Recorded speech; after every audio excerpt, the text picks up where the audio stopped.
Welcome to Clixed Off, brought to you by Lucky Dice Cafe out of Huntsville, Alabama. Check them out at LuckyDiceCafe.com. And now for your hosts, Daniel Powell, Jason Alvey, and Tylor Speeds.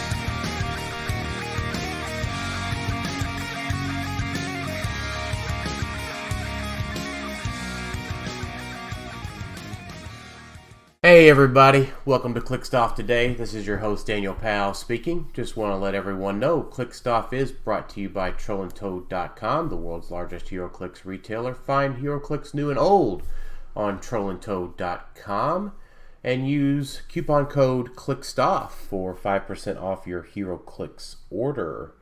Merchant and pre-order items do not apply. If you like what you're hearing today, check us out, patreon.com/ClixedOff. $5 and above gets entered into our Discord server, and where we have the direct and exclusive access to Heroclix chat and discussions, which has been popping off pretty good lately, so it's been pretty exciting. And then we hopefully will be doing giveaways again at the start of the year. November and December's giveaways from Troll and Toad are going to sponsor the Bradcast Worlds, which is next Sunday, the 12th. So $1 and above does normally get entered into our monthly giveaways. But as you're listening to this, for the moment, $1 and above, $1 to $5 or $1 and $3, I think. Your benefit is you're supporting us and our content. We do intend on giving back to monthly giveaways at the beginning of the month or beginning of the year. And I'm going to try to do something for just the patrons at the beginning of the year as well. It's been a crazy few weeks. So with that, it is the longest intro ever. I would like to talk about my co-host next. Tylor forgets word called standard spees. Oh, that's so mean. I was so excited. And then no one's gonna know what you're talking about. I'll explain that in a second. Yeah, we'll get there. And then Alex. Oh, Alex just needs to play. That's Gladiator. enough. Just Alex. there, Alex. Oh, Alex. And just call it Coos. Yeah. What's up, guys? I feel like it's been forever since I feel like we talked. It has. I know you guys recorded an episode without me like a couple weeks ago, but even then, that just feels like forever. It's been almost a month since we recorded, right? So yeah, it's like 3 weeks. So I guess I would say this. So I don't know the next time we're going to have Jason on, but just to let everybody know, Jason is still a part of Clixed Off, specifically the podcast, and he is a part of the competitive team. His thing is, I was going to have him on to tell us, y'all, but he's posted this in the group a couple places. He is still part of the podcast. He is still part of the team. He has sold his stuff, and then just intends on buying it back next year whenever there's an event for him to attend. Big stop. Yeah, so the Clixed Off Classic was on a bad weekend. Did we have an event in November? No. No. Not in person. No, or not even online, right? No. And then, except for Brad stuff. Yeah, Brad. I'm talking about big, not the weekly stuff. And then the December 12th online Worlds, that's his weekend to work. So he didn't get to play in October. There was nothing in November. December is his weekend to work, and he isn't able to shift those usually. And then January and February, we don't have much. We don't have anything announced, right? Right, yeah. So there is normally the dead time. There is the December 18th Clixinit event, but that's too far really for us to attend for the amount of prizing that they're giving out. Not that it's subpar or anything; it's just 6.5 hours. Yeah, it's got to be just a little bit more for us to make 6.5 hours. And then I think Alex is more like 10 hours for him. So yep. So if it was a little bit more prizing, not to take anything away from what those folks are doing, because they are doing quite a bit of cool stuff. So That's where Jason's at. Feel free to PM him. He's still going to be very much an active part of the community. Just whenever there's something to do, he'll be back. Right, and that's not unlike what we've seen out of like Dustin Cedars. Right, since the pandemic started. Yeah, I think Dustin's played a little bit online, but I mean, like, he's still very much talks to the Clixmen. I've reached out to him a few times during the pandemic, and he's just, I think he played during the Texas event that they had down there, maybe one of the Oklahoma ones. And was he at Clix Cup, Tyler? Yeah, he was at Clix Cup. Yeah, there you go. So yeah, he's just an in-person guy, right? He's not much. He hates playing online. He will not do it. Right. Yeah. And I think also it's just some people may have been game for online, and it's just as this has continued, just as soured a bit. Like even myself, I played the other day, and I was like, I'm just not really in the mood to play online right now. Nothing wrong with it. It's just right. I have heard that from a lot of people that it's kind of worn out for them. It's always going to be the opposite for me.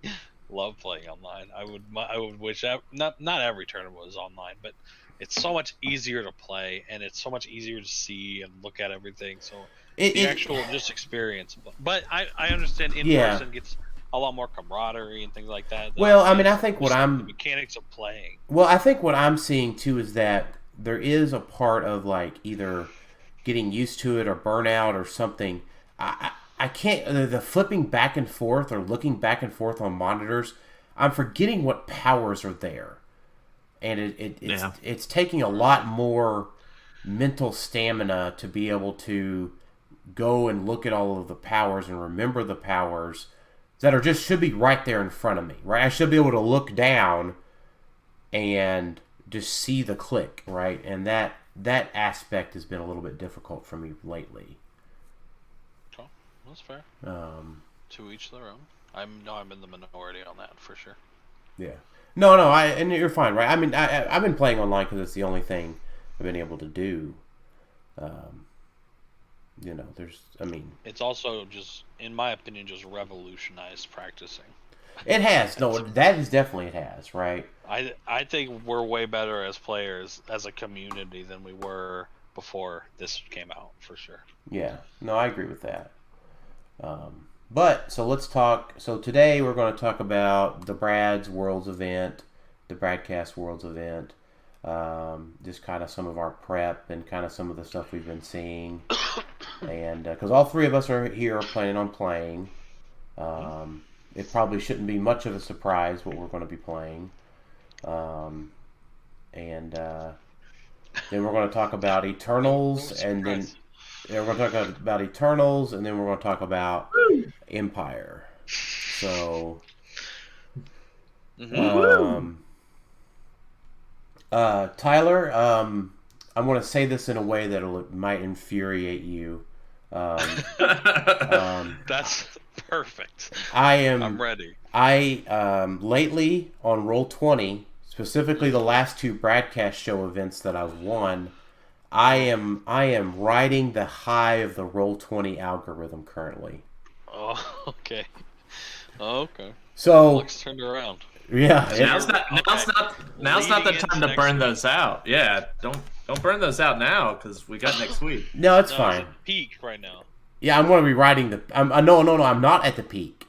I am currently riding up the bell curve. And then the peak of the bell curve will only be after the event next Sunday. Okay, I think we beat the analogy to the ground. We have, but so here's what's happened. So for 11 games in a row, between online and in person, I did not win map versus a higher theme. Okay, that's not crazy. Right. No, I agree. But here's what's crazy. The Bradcast, I have won map 6 times in a row on the Bradcast. No, 5 out of 6 games I have won map on the Bradcast event. That reminds me. I want to make sure we record that. Yeah, for the online worlds, I need to talk to Brad because that is a metric. I think I've mentioned it before. Every event needs to record not just who won and lost, but who won map. Right. Yeah.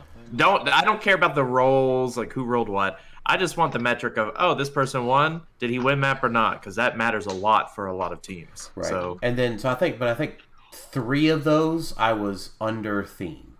I was under their theme. I think for the first time on this 2 days ago, because we're recording on Sunday, I played on Friday. I beat a +3 for the first time in a long time. Yeah, it definitely happens. It's definitely we tied, and then I rolled again, and then I won by 1. So right now there's because I'm sure we have plenty of WizKids people who listen to this podcast. I'm sure. Right now they're doing the Jack Nicholson yes, like nodding gif, because they're like, yes, our plan for capping out at 3 is working. Now theme teams are balanced. So here's what I was thinking about that. And I was talking to Paul Cote about this. By the way, the games that I played are streamed, so if you want to hear some of like Paul's perspective on this, it's on the Clixed Off YouTube. So the proposal that has been put out there is that if you win the map roll, you either get to pick map or go first.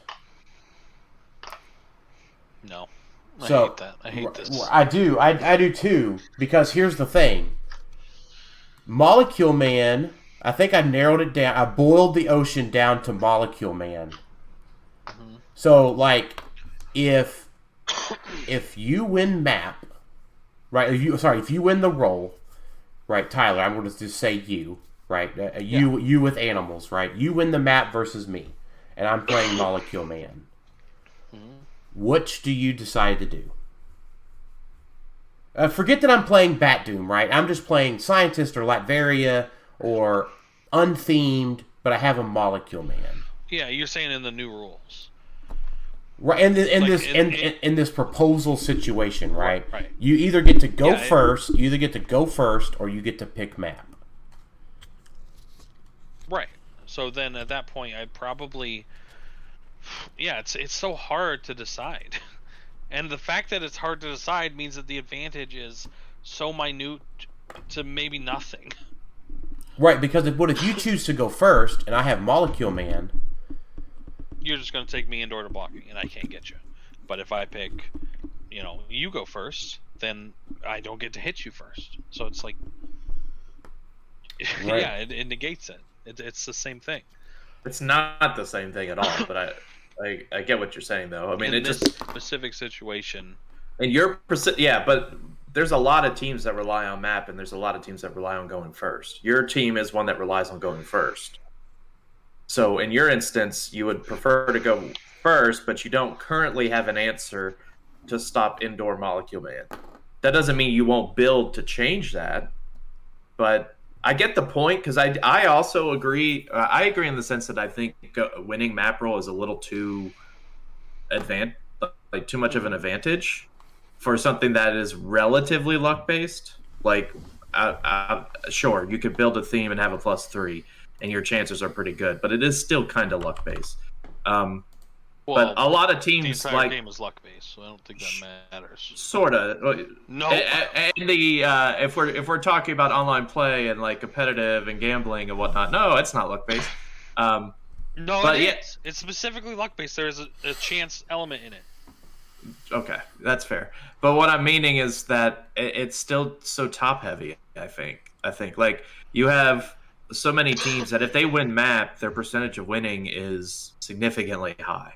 Like, and this has been a thing for forever, right? Like, I feel like with your Wales team, remember, there's a lot of times with your Wales team, if you won map and you went first, it was like, okay, you've got like a 90% chance of winning. I can't beat that, you. Yeah. So I agree there, and even back then I said I think going first is actually too high. And then we had this conversation, like 3 years ago. And my opinion was it is probably too much to win map, even though you are, sacrificing on building a theme team to get that advantage. I still thought it was too much. And my suggestion, and PJ suggested this suggestion 3 years ago, and I was like, no, that's too much. You should just cap the amount that you can get. I said +5. That might have been too high. But they did it at +3, and I thought that was the change that was needed. So I don't think it's that much of a problem right now. I would really like to see the data that you were talking about, but the whole game is chance based because you can't damage the other people if you roll bad. But there is a lot riding on the roll, so it's a little bit different.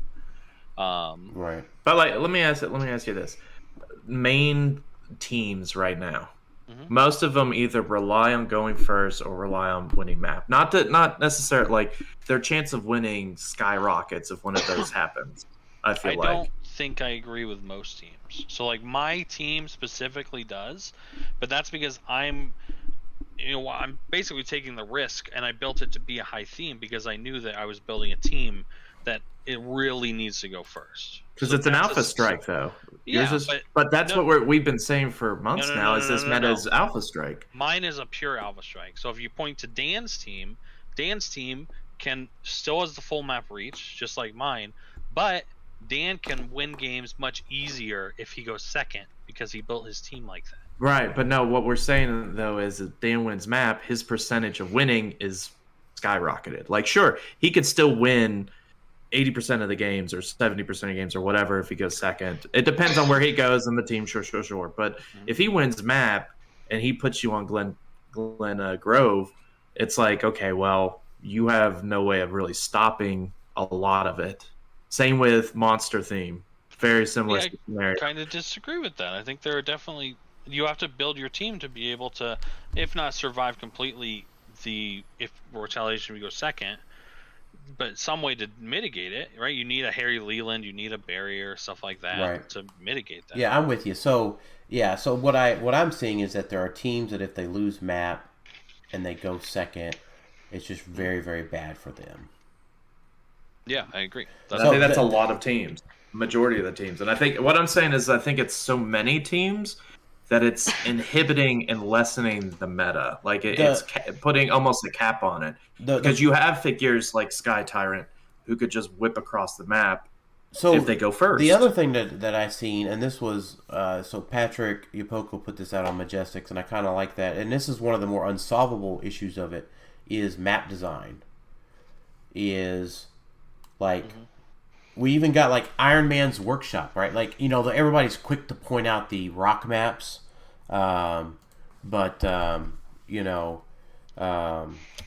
WizKids maps are the same way, right? Like Iron Man's workshop is some very symmetrical for most teams. Also keep in mind the rock maps are approved and reviewed by WizKids as well, so it's not like rock maps that just go off the deep end. Right. And they are the same map designer.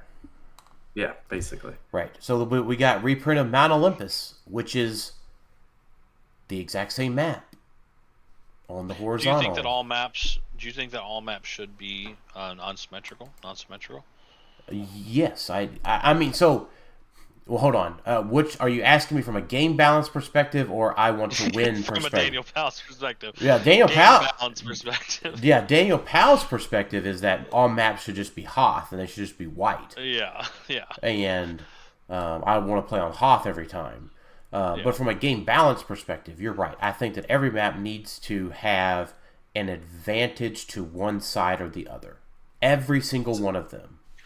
I don't even think it needs to be specifically an advantage to one, just different, so that there is some choice you can make. Well, would that help counter this? Because what we're talking about, what I'm saying is what we're talking about is that we're trying to nerf winning map, like winning the role. But instead, is there a way to buff, using game balance terms, to buff losing map roll? Right. So having that's what we're talking about, is like if non-symmetrical, but it would have to be where one side has a clear advantage. Right. And like if you're taking me to the Iron Man's workshop it's like, okay, well, you could say the one on higher elevation might be somewhat of an advantage. Sure, I see what you're saying. Yeah, like, so is there more maps like that? No, and that's the problem in general, is that none of the maps that I'm looking at in Modern really give either player either advantage. Right? Like, I'm even looking at the ones that are non-symmetrical. Right? Is that the right word? Yeah. Asymmetrical. Yeah, and the ones that are asymmetrical. Yeah, thank you. Like, it's they're asymmetrical to where it doesn't matter. I would say the closest we have is the Rise and Fall maps.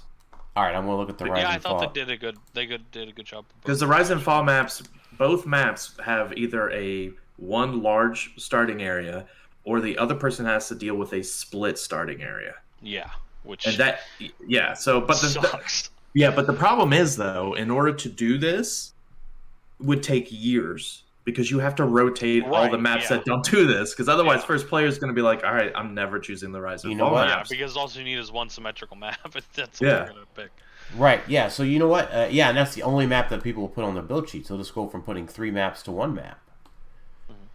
You know what, Alex? Though I think you're right. I think the Rise and Fall maps are the only There might be one or two others. No, I'm looking here, like Metal. I'm just going to go through Metal Arena, Necropolis, Great Mound, the Danger Room ones, East West, Utopia. Utopia looks asymmetrical, but for all intents and purposes, it's not. Yeah. I remember when the Rise and Fall maps came out, I made a bigger deal about the fact that this is one of the first times we've gotten different starting areas. Like, all of the previous maps I feel like have had the same size starting area, but maybe they had different terrain in them. But this was the first time where it's like, hey, you get a 2x16 or whatever, and then you've got 2 3x4s. Like, it's just something radically different. They did it with Ampetunia's house or whatever. It's a 3x4 you start in on that one. And I think not Ampetunia's, no. Ampetunia's is just a 2x. Mirror Island? 12. Maybe that's something they have? Mirror Island from... Yeah, that's ancient. No, Mirror Island. Mirror Island was... Yes, Mirror Island was 3 squares different. So yes. One of them is a 3x4, the other's a 3x5. Yeah, I remember that one being weird. But yeah, for the most part, you're right. From Xavier's? Yeah, you know what, that one was... Yeah, I mean, that one, I don't know, like... that one's definitely not symmetrical. One side has a house, the other doesn't. Yeah, it's not, it was, I did like that map a lot, but I also phased through the map, so I didn't really care because I had Lila Cheney. It's a different problem. Yeah, I mean... But, you do have maps like the Scott Porter Hyper RPG map, that there's a benefit. If they choose that map, you could choose to be outdoor or indoor. Yeah. So that's like, okay, that could be a benefit. That is barely a benefit. It's still a benefit, though, is what I'm trying to say. Like, I know, but it's got to be... benefit. What difference is it going to make unless you're playing Barrier? Well, you could be playing Barrier. So, that's the issue, right? You go back to what you were just saying. What we were saying about 10 minutes ago. Okay, but it doesn't have to be Barrier. It could just be you block something with a body blocker. So it's harder to get at you if there are things around you. But outdoor and indoor line of fire rules are the same, right? So let's say I take my... No, they're not. No. If I'm indoor, you can't shoot me with your colossal figure. No, the colossal figure can still see over other standard characters, and outdoor... Right, but it can't see over the blocking indoor terrain. But Hyper RPG Studios, there's like 5 squares of that. But it still matters. Is what we're trying to say. If outdoor and indoor, like the one that splits it, they can't shoot over that into indoor. Yeah, I get that, but either way though, the math says, like, the geometry or trigonometry, whatever the little lines of fire rules out, that there's like 7 squares that makes a difference for. Actually, probably less. I'm hoping. I mean, have we seen any of the maps for Empyre yet? I don't think so. Yeah. Like Scott Porter showed the battlegrounds one, right? I am so upset with you right now. Me? No one's shown them. Like, no one at all has possibly posted a YouTube video that has shown the maps. Yeah, which is really weird. I see the problem. I watched that video. I just forgot. I don't remember. I'm thinking of like a detailed like look through. But anyway, what I mean is like, it's still symmetrical? Did they go back to symmetrical? Alex, for those? no, I'm still mad at you. I'm not moving past this. I have not seen the videos, so no. Okay, that's cool. Yeah, that's fine. That's cool. No, I'm not. I'm just mad. Here, look. I'll give us another view. Here, I'll go look at them right now. I literally like subscribe. He better. You're not subscribed. I have like multiple YouTube accounts, so. So hold on. I want to see there. You have known what maps are in the Battleground starter. For they're reprints. That's what it is. They are reprints, but you have known for a month. Yeah, reprints of Baxter Building, Sentinel HQ from Days of Future Past, and then Final Battle from Civil War. Yeah. So that means they're symmetrical because that's how those maps were. That's right. Yeah. Back in the day. All right. I'm not mad at you now, but I did take good pictures of all the reason I was mentioning that was I had a sliver of hope that's like, oh, maybe Rise and Fall is the turn, and WizKids is like, hey, you know what? No. Let's give second player a bigger bonus. Because I do think that's the solution. I think making these maps, like what you said, Patrick said, like, I think that's the solution. Bump it up to where it's like, okay, you could put me on this map, but you've got to find the best map that going on the wrong side doesn't hurt your team. And the problem is that solution will not happen for multiple years. Right. That's right. Unless they do like a hard, we're rotating all these maps, we realize it's a big deal. Instead of nerfing this, new rules, these are the maps that are legal, something crazy, which would not happen. But I agree that would be a good change, and I support that. But I am still of the opinion that it's not that big of a deal right now. But I would like to see the data to be proven on. So what do you think is like? What do you think the issue is? So like, here's the thing. I beat Paul for map. Mm-hmm. Do you think it's a team building issue then, Tylor? Like, do you think it's a team building issue that folks should account for that they're not currently accounting for as much as they should? That could be it, or it's just. There is chance in the game.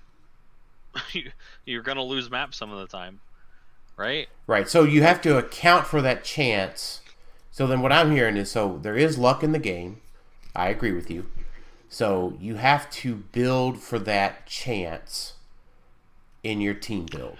You either build for that chance. That's what your team does because you have multiple man and things like that on there. Molecule man. Yeah. Yep. Mm-hmm. My team really doesn't. I try to mitigate that chance by adding things in other ways. So like, you do in your team build, and I'm getting to a good point here. I think you do in your team build because your team is tanky. Yeah, that's true too. I can take a hit for sure, and that helps in some matchups. But I think it's more that instead of, I didn't build to go second. I built my team with the intent of going first. Mm-hmm. But I did that by building it with a higher theme team, by making it so that when I do win map, it's much more of an advantage for me. So I built towards my advantage instead of away from towards my disadvantage, I guess. How would you say your team fares if you go second? Not good. But you keep winning with it, so that can't be true. Because you don't win map all the time. Well, that's true. I mean, the Clixed Off Classic, you lost map twice, and you lost twice, right? And it knocked you out of the tournament. No, I lost map 4 times out of my 5 games, and I won 6 games. No, you played 6 games. Yeah. I think I lost map 5 times that day. I think I only won map once. I'm pretty sure. Yeah. So. You can win, I guess. I guess it's just because are you just built different? It could be that. It could be what you said, to where I do have a lot of threats on the team. It is a good augment. a lot of threats on the team that they have to deal with and things like that. So I also have, obviously I do have defense and the emotional modifier, right, reducing their stuff. I have defend, 18 defend, so I guess I do have stuff to mitigate it.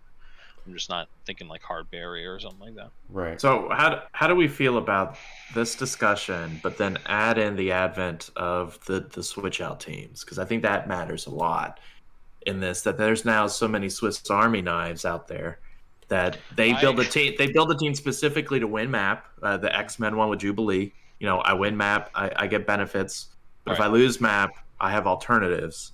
Mm-hmm. So it's built similarly, except maybe a little bit more flexible than yours. I mean, yours is built tanky. Theirs is kind of tanky too on certain builds and certain people. I think that is a separate issue where having first player get to decide all beginning of game effect order seems, that's probably something that should be addressed. I don't know how they do it, but that feels bad every time it happens. So we should actually start thinking of that separately as a third benefit, right? Yeah. Like first, like you've got the benefit of I choose map, I'm first player. I'm sure this is lumped in the first player, but first player to me is I go first, right? Yeah. Which is a benefit, and then I choose beginning of game actions, which is a huge benefit on a lot of teams. Yeah, it is. So yeah, that's 3 benefits to winning a map roll, which seems almost too many,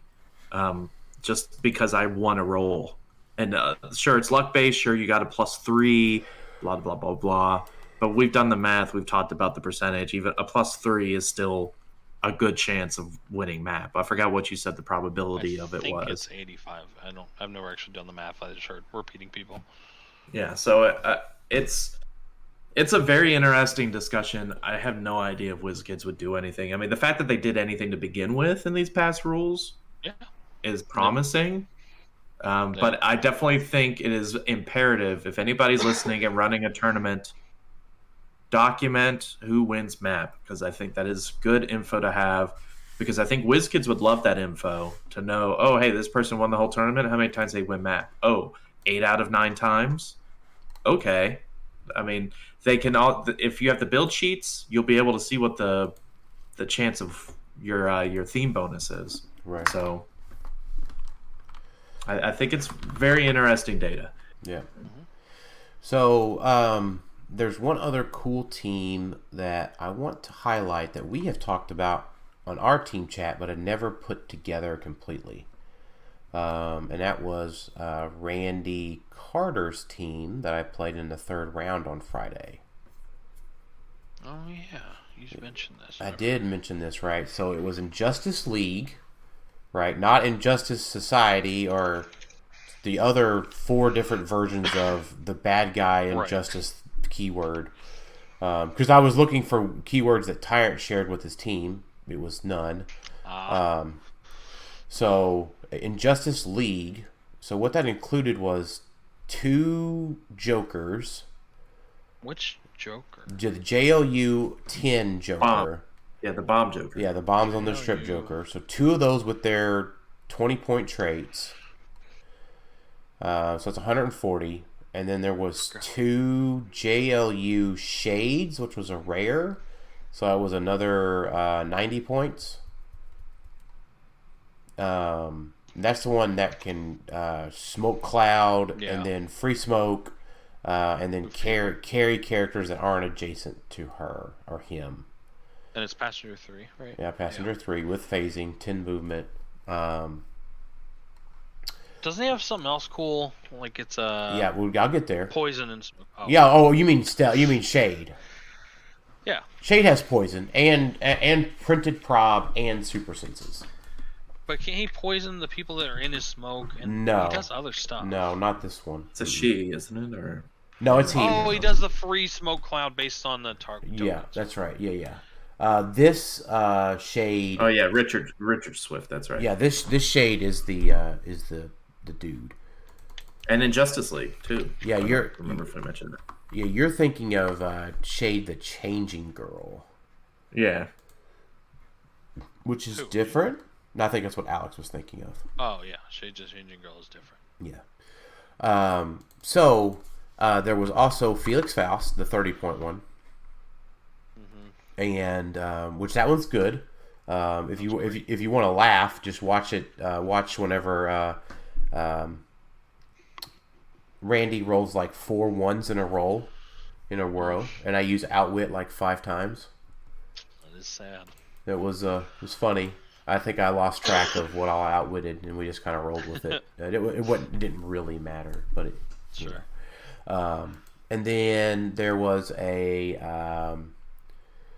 Gorilla Grodd and a Brainiac, and then the last 30 points where I think he needed a little bit of work. But he had the WWE Arena, an emotional modifier. I guess it was the 20 points. WWE Arena, emotional modifier. And I know how the bat thinks.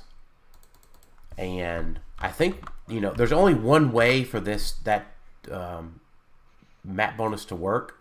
So if you're an Injustice League themed team, action tokens can't be removed from opposing characters of 100 points or less except by clearing. And that's really, really good. Yeah, that's super insanely good, right? If you're not in a Justice League themed team, it's just one character of 100 points or less.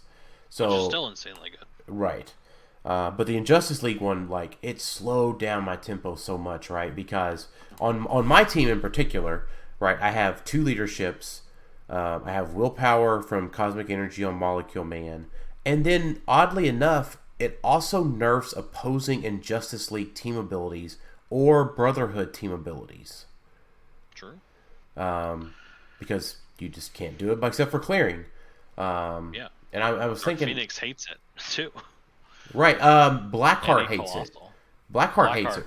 Hates it. He beat a Blackheart, right? Because the guy couldn't clear. He couldn't KO a guard and do it. Or maybe he can KO a guard. It just doesn't take the tokens off. Yeah. Right. So I use that which is a big deal. Right, but he would still get to use, I guess, charge and stuff for free. Mm-hmm.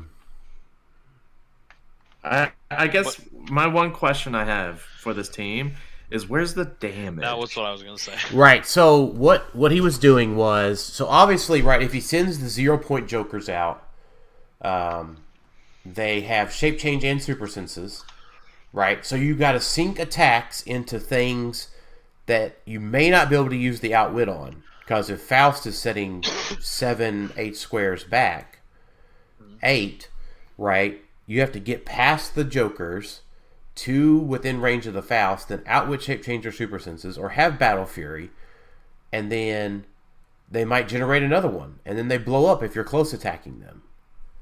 Right? So, like, just for an example, Tyler, on your team, right, if you go punch a fake Joker with a Pog, and you get through shape change and super senses and all of that, your Pog dies and you don't get to make it again. True. Because the stop click is immediate, like Black Widow, Chase Black Widow, and then it deals 1 penetrating damage to all opposing characters, then you KO the Joker. So if you have gone in and you have poisoned one, let's say you I'm not saying that you would do this in particular, Tyler. Yeah, but if I did, yeah. But if you did, you went in and you're like, okay, I'm going to drop a Pog, I'm going to poison 2 0-point Jokers, and then I'm going to attack 1. And then, so that one goes to a stop, generates its penetrating damage. That other one goes to a stop, generates a penetrating damage. And it happens immediately. So, like, it just starts dealing stuff to you. And they have poison. They have sidestep, leap, climb, stealth, and plasticity. So they move anywhere. They're hard to get away from. Yeah. So what I'm saying is this a team where, like, 80% of your damage is expected to come from not attacks? Is that kind of what it's at? That's kind of where it's at, right? And then, they do have a Grodd for an Empower. They're 10 for 2. I mean, that might be good enough right now, right? Because we have notoriously this is the time with low dial link, so right. It kills flashes, it kills Dark Phoenix, and he was playing Grodds. He was playing the emotional modifier too, right? So lower defenses down by 1. I mean, I'm just sitting here thinking with Gladiator. Sure, I can't remove tokens, but if I get one you only get one confidence token. Like at that point, you're gonna need that Empower. If I kill that Empower, you're never gonna. But you may never be able to get away from 0-point jokers either. It's like worse. It's like worse than a Pog. Okay. Because you don't have the Battle Fury nor the Outwit on Gladdy Daddy. And I'm not saying that this is auto beat your team, Alex. Just let's be clear. No. I'm just saying from the standpoint of something that reduces penetrating. Right. I'm just saying they don't have any 1 over 2 damage, right? That's right. Faust might, but I don't know. No, he doesn't. Yeah. So no, they don't. Right. But so if you get into hindering terrain and Grodd starts putting action tokens on you, if you get on elevated terrain, which I know how the Bat thinks is an elevated map. Brainiac starts locking you down. Grodd starts locking you down because they can put smoke under you with shade, right? So you get the double roll thing that Tylor likes from Grodd and Brainiac. Yeah, I can hear your boner from here. And then you get locked down because it's harder to break away from plasticity now than it used to be. Let me ask you this. I don't remember the rules for it, but if I get you to a stop click and then the stop click says deal yourself 1 damage, is that still I'm KOing you, or is it your abilities KOing? No. So like in this case, right, the Joker's stop click, like Sky Tyrant won't get tokens off of because the ability. Okay, that's what I was curious about. The ability KO'd the Joker, not the character. So. It's definitely interesting. Not running Giant Woman or whatever her name is. She's not in Justice League, I don't think. Yes, she is. I don't know. That's a good question. Okay, that's fair because she gives tokens. That seems really good. Yeah, I don't know. That's a good question. Maybe that's a good tweak for the team. Because I don't think it had. I don't think it had. With over damage. Yeah, it didn't have another Prime. So. Maybe. Are you talking about Prime? Yeah. Well, it might be because you're not really attacking.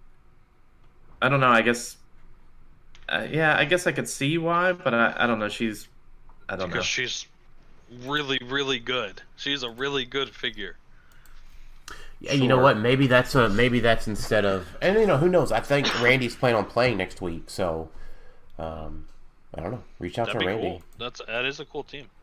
Yeah, that's one of my favorites, right? Because so otherwise, I've played against quite a bit of the unthemed stuff, and then I've played against monsters and just some more of the regular stuff that we've talked about, right? I mean, we've talked about it since May.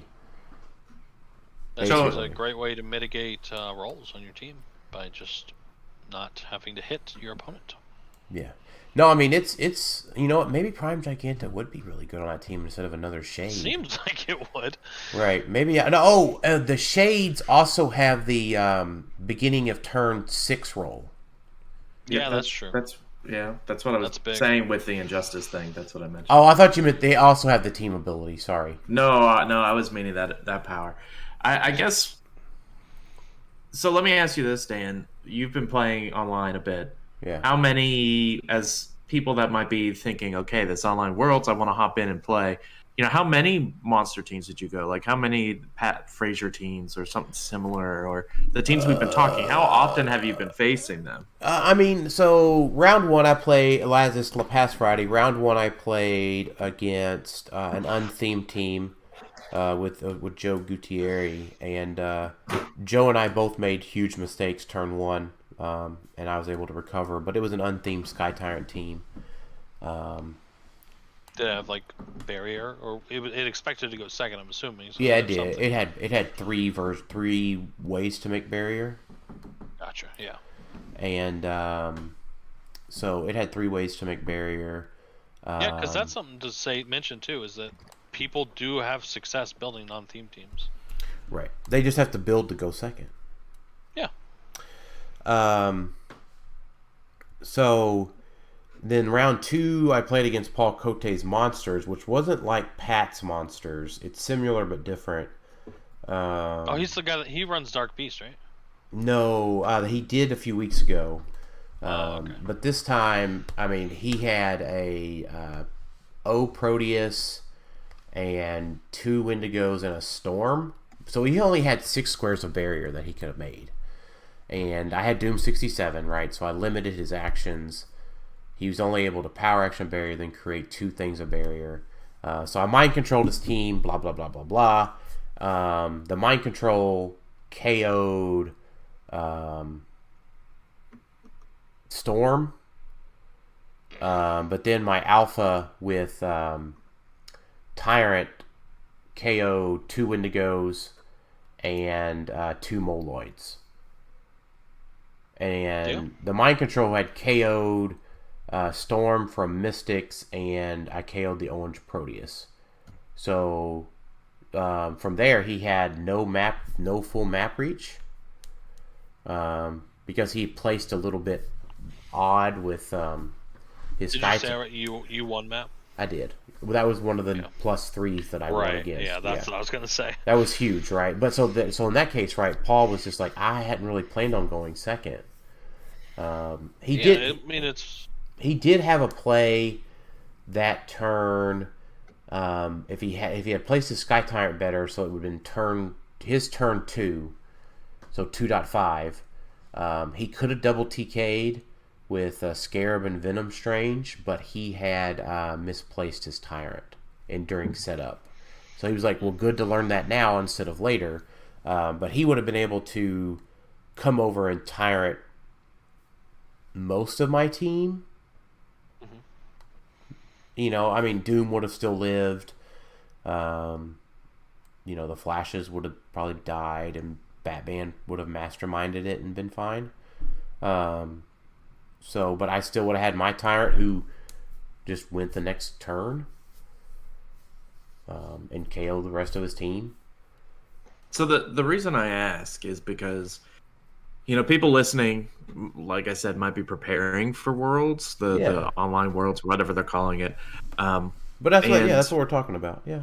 Well, right, but I'm thinking from the standpoint of, okay, it's online this time, and so maybe in person. I know the Bradcast has been online as well, but you don't have to have ownership or anything like that. And that's probably one of the key things keeping people away from playing Frazier's team, is because you need all the Wendigos, then you need the Secret Six people, and then the Prime Storm. There's like a lot. It's pretty pricey. It's not an easy team to just whip out unless you're Dan. And so it's one that I like when I think of teams in general. Funny enough, Pat, I lent Pat his 4 Wendigos.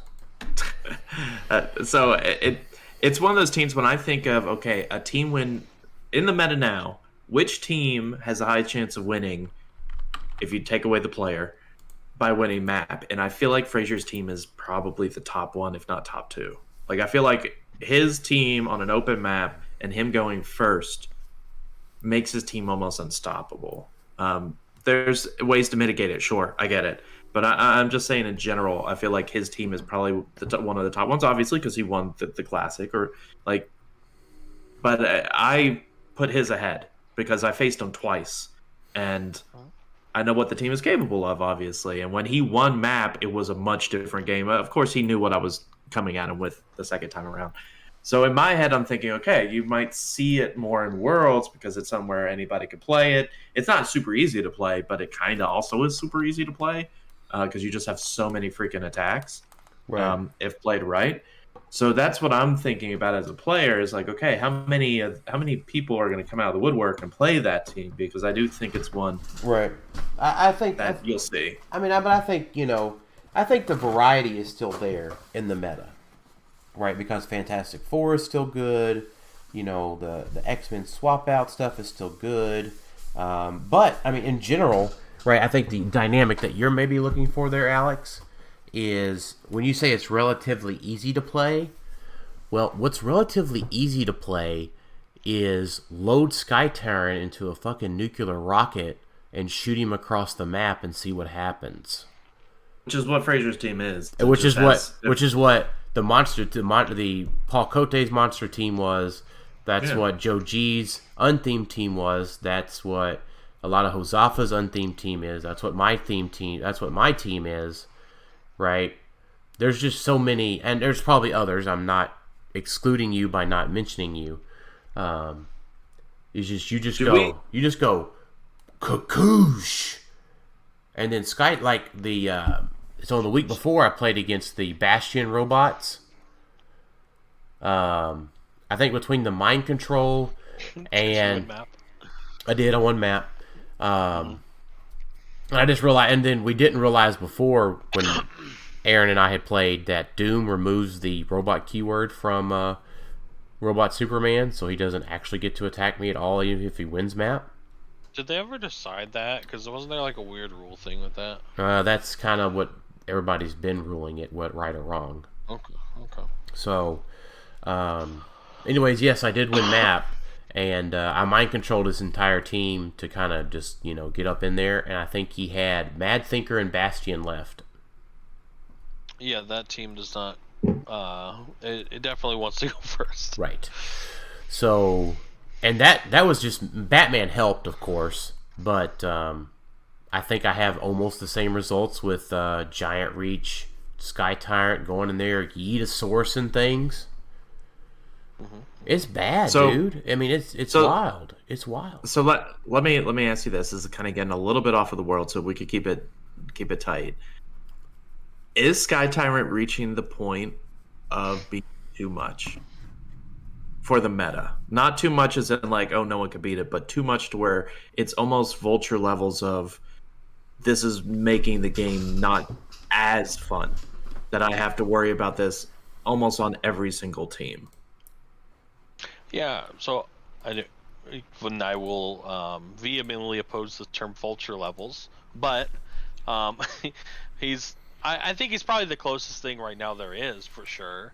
But he's right on the line probably for me. It's probably still too early, but I can see the complaint for sure. I mean, to be fair, so I don't know how many times you've lost with animals, but I know 4 times you have lost with animals, and they have all included Sky Tyrant. That is true. Lost to Josafa, who was playing Sky Tyrant a lot. Well, you lost to Josafa. Well, that's 5 then, because you lost to Pat twice, you've lost to me twice, and you've lost to Josafa with Sky Tyrant. At least twice. Like, I'm just thinking, like, a figure shouldn't be that oppressive. Well, and I would say say too, Vulture. I say Vulture before because Vulture had the thing where, okay, he's very hard to build around. Like, you just pump him up and he's a one shot, unless you build how Frazier did. But he didn't have the theme. He didn't have everything else that just makes him so much better. Like, Dan's team is thematic. Could you imagine if that was Vulture instead of Sky Tyrant, just fitting on a team thematically and be like, yep, there we go. He fits and I still got theme and I get +3, and that's why I put him at Vulture level, because to be fair, sure, he doesn't have the nonstop hitting, but he has the I go on every team for 50 points. To be fair, Vulture did have his chance to do that for one event, but nobody played. Okay, well, yeah, no one cares about that build. So that's. I just wanted to talk for a second about it because I feel like we're getting to the point where it's like, okay, either you're playing Sky Tyrant or you're wrong. We're almost getting to that point. You're either playing Sky Tyrant or you're playing pieces that will go against, that'll beat him. But there's not that though. The Jokers. Hey, I tell you what. You want to hear it? You want to hear the hot breaking news? The Joker. Okay. The Jokers did a pretty good freaking job holding him at bay. Good thing we got a couple of years of those Joker. Oh right. No, They're should probably gonna rotate. Not next year, because they'll probably keep DC in like they did this past year. I don't think so, but we don't need to get into rotation talk. That's for January. That's for later, yeah. So, but I'm just thinking, like, nowadays, I mean, if normal year, this is when WizKids is starting to look at a potential watch list, isn't it? Isn't it the end of the year? Yeah, I agree that it's a conversation that can be had right now because he is that good. I am personally of the opinion that he hasn't quite reached it, but I don't think it's unreasonable to say he has. I think both think he's right there. I mean, I think here's the thing, right? If you lose map, does your piece die to 4 penetrating damage? I don't think it's that. I don't think it's that yet. I mean, I keep winning, KOing pieces that die to 4 penetrating damage. Sure, but your team has pieces that die to 4 penetrating damage, right? That doesn't mean it's a bad team. It doesn't mean that those are bad figures. Right. Under Vulture, that did mean those were bad figures. Right, that's true. That is accurate. Yeah. I guess I'll agree with you there. Actually, I would say still a good figure, even though he dies to Sky Tyrant, right? Actually, I would say 100% at this point. Sky Tyrant is way better than Vulture ever was. He has the evasion. I hit, he immediately runs away. Like, you can't catch up to him. If he misses, like, as long as he kills one thing, sure. But he could theme team prob himself, which Vulture rarely had. He had to bring someone along to hope maybe they could prob. But he could prob himself generally out of a crit miss. He's got Flurry, so he's got 2 hits, which Vulture had. But if he hits 1 or KOs 1 person, then he's got a reincarnation token. He's incredibly hard to kill. Mm-hmm. Like, I think all of those combined, sure, he doesn't have the non-stop like Vulture did, but I think he's way more impressive than Vulture is, because if he kills one thing. See, this is where I don't know if I agree. I think it's close, but I think you can argue that Sky Tyrant is better than Vulture was, right? He's played more than Vulture was played, even when Vulture was super good. I don't think that means he's as broken as Vulture was. I think that's a difference, because if Sky Tyrant kills 1 piece on his alpha, you know, he does get the resurrection token, he does get to move away. It's still good, but it's not a snowball that kills your whole team. It's a different. So Sky Tyrant definitely has seen more play and will see more play over his career than Vulture did, but I don't think that means he's more broken than Vulture was. Vulture had a problem where he just won the game. Sky Tyrant is really good, but he doesn't just win the game in one turn. It's different. All right. Well, so here's the difference, right? Vulture went ahead and cut your heart out, cut your team's heart out, and laid you down and put you in your grave. Mm-hmm. Vulture just like cuts all your team's limbs off, and just says, "Flop there for a turn. I'll be back later." I don't like the metaphor, but I yeah, it's just something that I think is. I think it's something a problem to think about, but, because yeah. I will say that I would even bet that Sky Tyrant has a higher win rate than Vulture. Like, a million times higher. Just because he was played more. No, win percentage. Yeah, I still think so. More chances to win, and still do well. There's more chances to lose. The amount shouldn't affect the percentage. No, it does, because Vulture was also kind of a one-shot. Like, you ran out there, and if you botched it, good players can recover, but sometimes if you botch it, then the game was kind of over, because Vulture's dead. You don't really have a ton to back up Vulture on a lot of teams. He also just got to win some games, so that should... True, but Sky Tyrant, though, I think has way more... Oh, Sky Tyrant's dead? Well, that's the least of your problems. Yeah, because he actually is only 60 point of your team. Vulture was your whole team. Sky Tyrant is literally 60 points of your team. Yeah.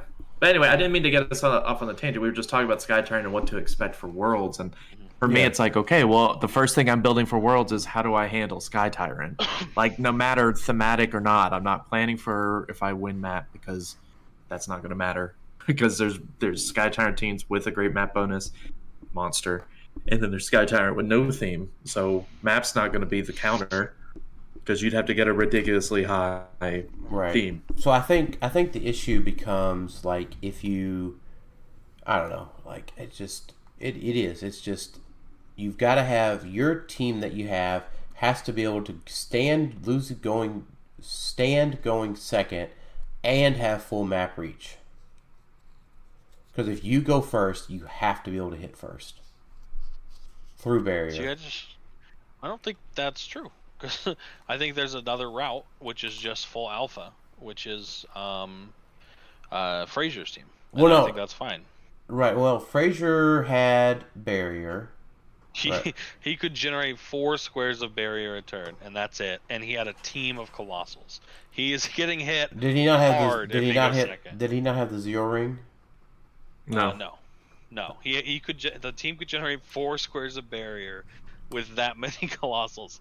He's not winning going second. Oh well, then he gets Yeetosaurused. Yeah, but by what? 11. By what? By Anything that goes second or first. Yes. Right? Like what? Like what? Well, Dan's team just crushes it because he got so many Wendigos and Mystics on his team. Right? I mean, but you can just body block for some of that too. No, though. you can't. You can body block against You can't. mind control. You can't body blocks against Batman. No, not with the Colossals. No, Colossals. I think. Yeah, no, that's what. That's what I'm talking about. You can put it to where Dan's only hitting like 2 Wendigos or 3 Wendigos. So and then the rest of his. No. Dan wipes that team if he goes first. I don't agree. I wouldn't say that I wipe the team. You're not winning if you go first against that team. It's not happening. No. I'm saying I don't wipe it between Sky Tyrant and Batman. But for sure, or no, I won't say for sure. The most likely scenario is all 4 Wendigos are dead. And Storm's dead. Storm's KO'd. Did he have a Colossal? Proteus is KO'd. I ignore Proteus. I don't really care. Proteus is maybe dead. Sky Tyrant's dead. Well, no. That's a misnomer. I don't have to KO Sky Tyrant. I have to KO the TK. Oh, well, if you just want to do that, then yeah. Yeah, so he can body block Sky Tyrant, which is fine, but I have to KO the TK. So either Scarab or Mole Man has to go. Sure. I mean, that's fine. So if you even let him equip. No, I would let him equip because I need my equips in that matchup. Okay, there you go. But yeah, so Mole Man does not die to that, but so I agree that we agree. But are you saying that Frazier's team is not playable, even though he's gonna lose if he goes second? He does not have mitigation for going second. So that's the problem though. But he has a plus 11. It's a statistic. It's statistics. I'm going back to your luck. Well, yeah, I'm saying that instead. So there are 2 theories, right? Dan's theory, which is to build towards the times you lose map and not towards the time you win map as much. And then there's like my team and like Frazier's team, where we're not really building towards when we lose map. We're building with a high team and trying to maximize the winning map. So we're just adding to the strength instead of trying to fortify the weakness of the team. Right. So and I think that's a fine way to build. I think I agree with you, Tyler. I'm still trying to figure out how you're killing all 4 Wendigos. Even if he doesn't kill Wendigos, they're Wendigos. They're not hitting Dan in his starting area. No, I'm saying if you body block and only mind control Wendigos, and because he has the movement, and then you Sky Tyrant. Right. So yeah, I get the mind control 2 Wendigos. They steal energy off of their hits, don't they? Yeah, they do. I don't. So they'll heal. I quake. It doesn't matter. I flurry. Doesn't matter. No. I'm saying. Do you Sky Tyrant first or do you mind control? Mind control after you. Mind control. Mind control first to get them all in a bunch. Yeah, to get them all nice and cozy together. I've seen it too many times. Yeah. Okay.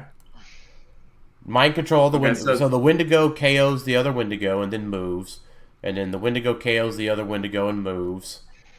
And then you're hitting a bunch of other stuff. It's okay. You're going to Glen Grove. I don't even know. He's hitting like 8 figures with mind control.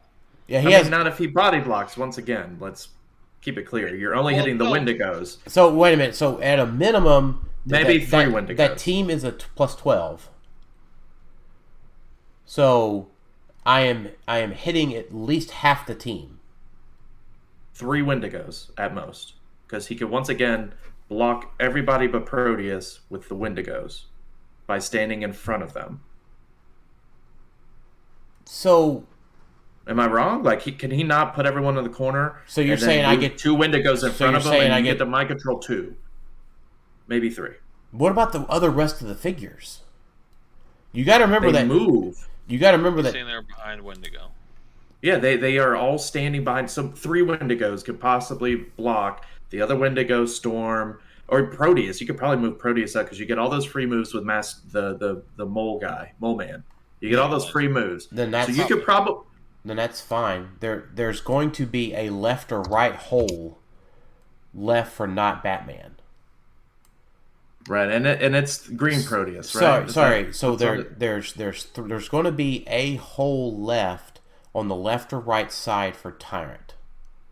Right. No, but the way you were sounding, it was like, oh yeah, everything's immediately dead. And I'm saying no. I think he could position. No, it's not. He's going to at least still have 2 Wendigos that could probably kill your Sky Tyrant or come close to it. I don't really care. From 12 squares away. Okay. I mean, I'm just saying maybe. No, so if I get to mind control 3 Wendigos, that means Wendigos KO the Storm, then move. Okay. They KO. And heal. I don't really care that they heal. I mean, it matters for Sky Tyrant. I have Flurry. I understand that. Twice. No, I understand that. It doesn't even matter, right? Because you remember their stop click only matters if you have wounded tokens. If they only have wounded tokens. So I KO Storm, wounded token comes on, goes away. No stop click. They move over whatever way, right? I don't know, in this imaginary situation, right? They open up a hole. And then the other one KOs, I don't know, the commish. So guys, this was a brief insight to how our team building and team scenarios go, to where we make so many freaking assumptions when we're talking about it. That's all I'm making a point at. Yes. Listen. The probability of Dan winning that, yes, is very high. Absolutely. Absolutely. I'm agreeing with you. But the problem is just saying, oh yeah, I kill everything is not true. I mean, it's the probability of that is probably higher. Yes, probably 70-80%. Alex, you're killing me. But it's not 90 to 100% like you're making it sound. It is not. It is 100%. It is not. It is 90% that the only things left on that team when I'm done is Sky Tyrant, Green Proteus, and Scarab. It's Sky Tyrant with Giant Region 14 attack against 11 figures that die in 4 damage that have bunched into a corner. So I've also proven once again that Sky Tyrant is too strong. I agree. We said that already. Why? Why? Why are you proving it? We already agree with you. No, I'm just saying we have a habit of overestimating our odds. And then somehow when we try to prove those odds in an actual tournament, something goes awry. Never tell me the odds. That's all I'm saying. Never tell me the odds. Well, that's Tylor and I's game, so that's why we're here, I feel like, is to tell you the odds. Never tell me the odds. Anyway, we need to wrap up, I guess, Worlds, right? So is there anything else we want to talk about with this upcoming online Worlds? Yes, Alex being annoying. I'm sorry. I'm trying to. We got so many cool previews to talk about. So that is true. Yeah, I would wrap it up with just saying, just play what you want, max out your team. Remember, ownership isn't required, so include every. And prepare for Sky Tyrant. And prepare. Do you guys think that more Dooms will be there because that was your theory, Dan, right? People will play Doom more because it's an online tournament. Nah. I think you could see it. I mean, I don't think it'll be as prevalent as it has been in the past, but I think you see more than an in-person event. It's hard. Things have gone down. Well, so the only thing, Tylor, is the thing is, and I will talk about this as a great segue for the previews, is that nothing in the previews negates anything that's already been out. And there's so much variety that people don't have to play Dooms. Although I think that they should play Dooms. Well, that's fair. Is that and so one of my theories is that they don't play Dooms at IRL tournaments because they don't have access to them, which I've heard that on multiple occasions. But the other side of that is they may not have to, right? The only issue is that if your team doesn't function on 3 actions, or if your team doesn't function without Pogs, then you might have a bad time. That is true. Yep, that's true. So, they are a couple of the more hard countery things, especially like Lord Doom. It just is, right? The biggest like tech piece right now. Right. I also think it's also on the lines of it's not something to easily pick up. Like Dooms have gone down in price. Like they weren't nearly as high as they were before. But at the same time, some people build their teams late. And so they have to weigh, okay, what is not just the cost, but the time for me to get all of these Dooms? And it's not super easy to get every single Doom that you need. Right. And that just might be a time thing, not necessarily, I don't have enough money for it. Oh, I see what you're saying. That's true. It's like, I got to get everybody by 2 weeks? That might be too hard to do in time. Right. Yeah, so I'm just going to play something else. So. And I would say the other vote that I was thinking that you would have for playing Doom is Doom 67 does have Battle Fury. Any counters Jokers? Was that what we're saying? I would say that in this instance, but shape change is a big deal if you face a team that has it. Yeah. So that's true. Something like whatever that guy's name is, Null. Yeah, Null. Like Null. The Onslaught, Absolute Carnage. That's probably it. But cool stuff. Yeah, PS4 Spider-Man. It's a big deal. And he has the triple attacks with an 8-square TK. So yeah, he's a very good figure. Yeah, so he's just a very good offensive figure, and he lowers the defense value. So I think Doom 67 would be great and a great include on a robot or ruler team. You don't even have to play Annihilating Conqueror. So yeah, I'd agree with that for sure. So, or another type of team where like you bring in Doom 67, like a mystical, maybe even Spider Family Celebrity with Lord Doom, and then you bring in 67. I think there's other options if you think outside of the Doom the Annihilating Conqueror box. But Eternals. Oh boy. I just soliloquied on Doom. I do have a soliloquy about the Eternal set. All right, how about it? I'm ready. I go for it. Okay, so as many of our listeners know, I won the 2017 Rock World Championship with Unimind, who is an Eternal.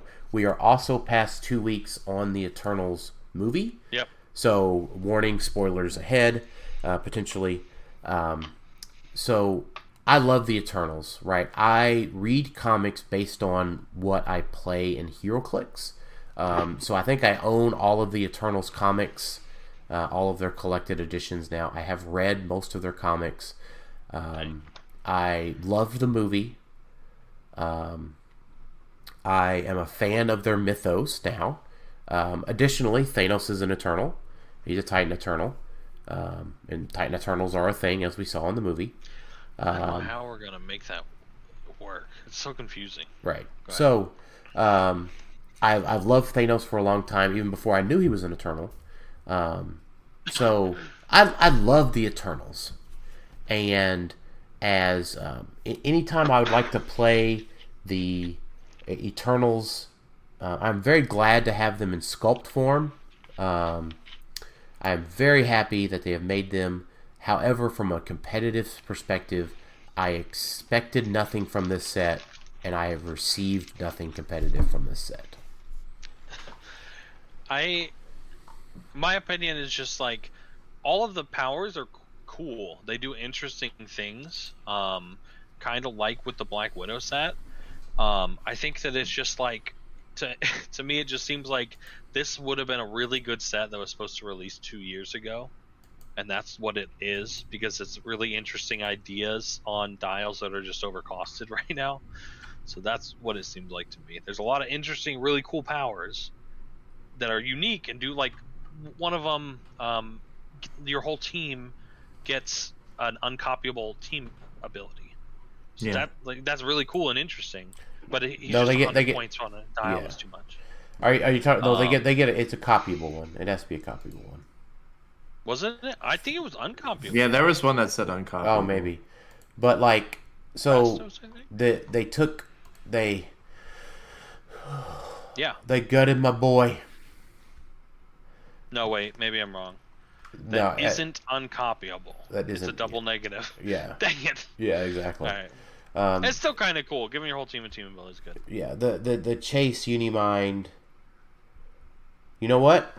I'm gonna back it up here. I'm not gonna say the word Sky Tyrant. 150 point Unimind dies from Gladiator Emperor Gladidaddy with a power gem. That is true.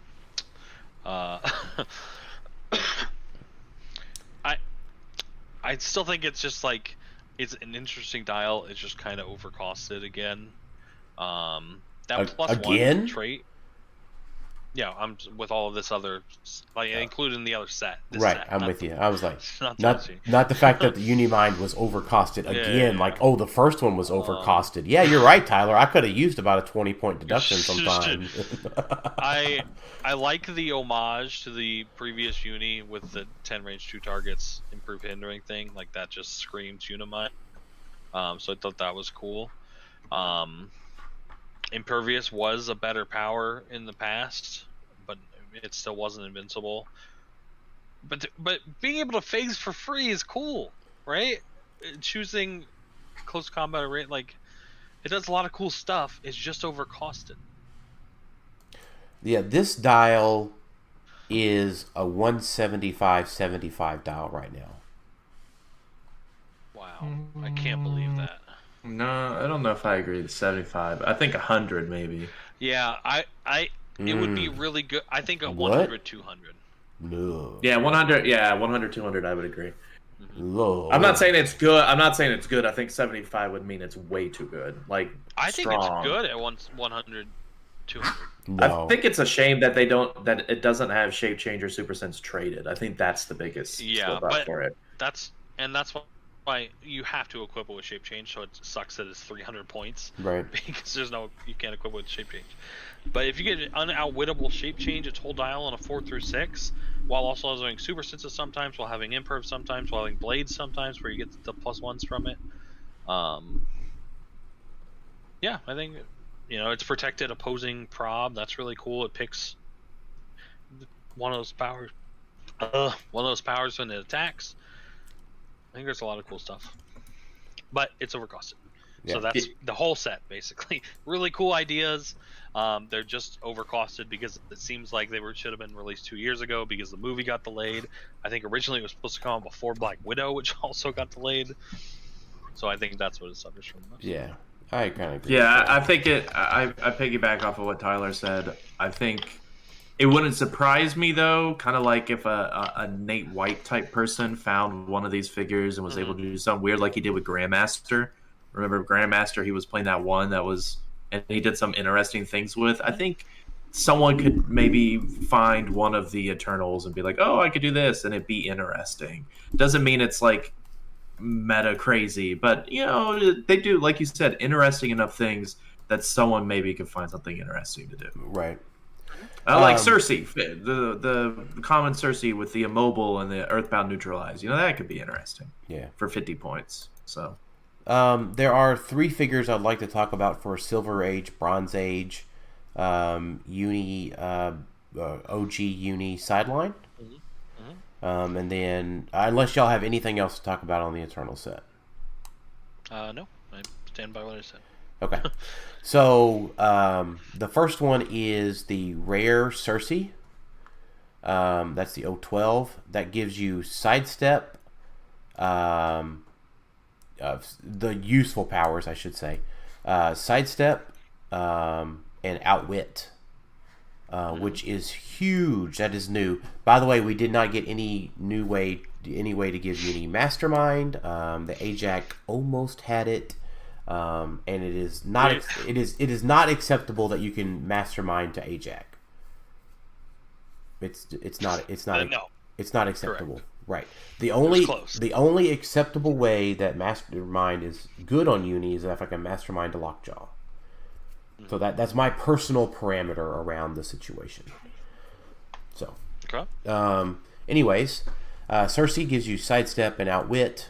Sidestep was huge. There's only a few ways to get that in Bronze Age. It's the Star Fox from Guardians of the Galaxy, who's not that great otherwise. Otherwise, in Silver, it's the 325-point Thanos, which puts you dangerously close to getting popped. What is it, Mercy Ruled. Right, as soon as and then whenever whenever Uni gets popped, she can't be targeted by non-adjacent posing characters. So that's really huge when she gets popped. She has to be punched or pulse waved or shreddered or something like that, right? There are ways around it, but it does prevent from a lot of teams.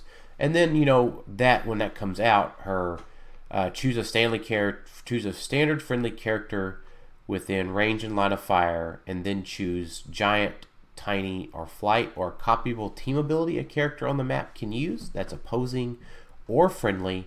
That becomes relevant because then Yeah, go ahead. Because then you can give a character flight that doesn't have flight to get out of town.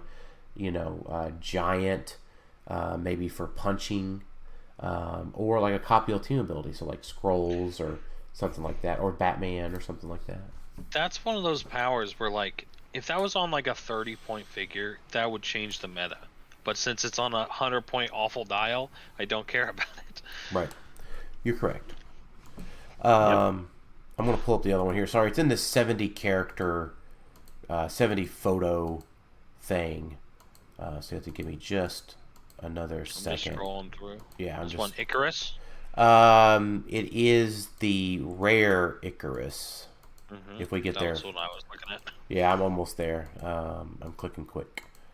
Realms. No, actually, yeah, I know. Is it all in Realms already?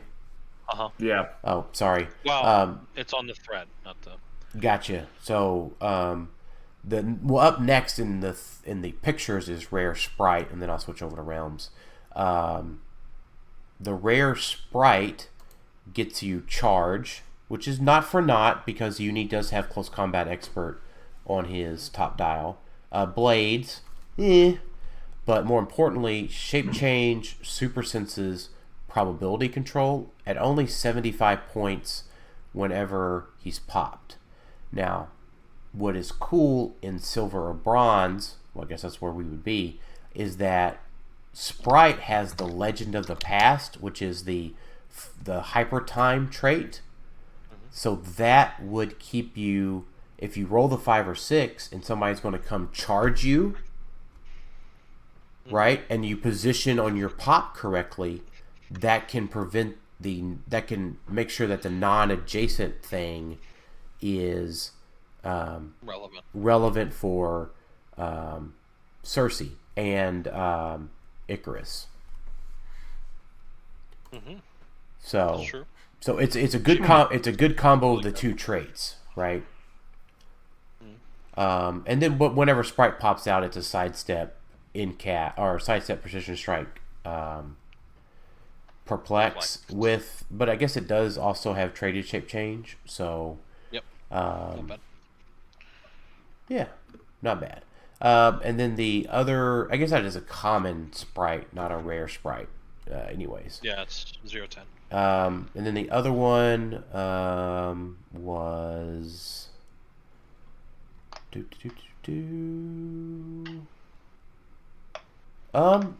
you know what? I guess I missed the 021 Sprite. I'm scrolling. But the 021 Sprite puts you dangerously close on the points. Percentages? Yeah, well, it's sidestep super senses, but then the special damage power has outwit, prob, shape change. Oh, that's really good then. Yeah. You know what? That's even better. I gotta talk. Pat's gonna play Uni. I think if anybody watches Pat's superhero showdowns. I forgot the rare Sprite. I didn't see it. I haven't seen the rare Sprite before.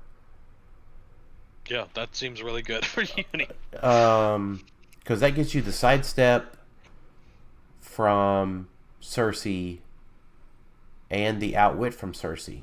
Oh, hell yeah. And that gives and you the pop out is pulse wave, prob, shape change, outwit. Like the pop out, the last click is really good. Oh shit, son! I didn't even see this one Friday. I didn't know it existed. It definitely looks like the best one.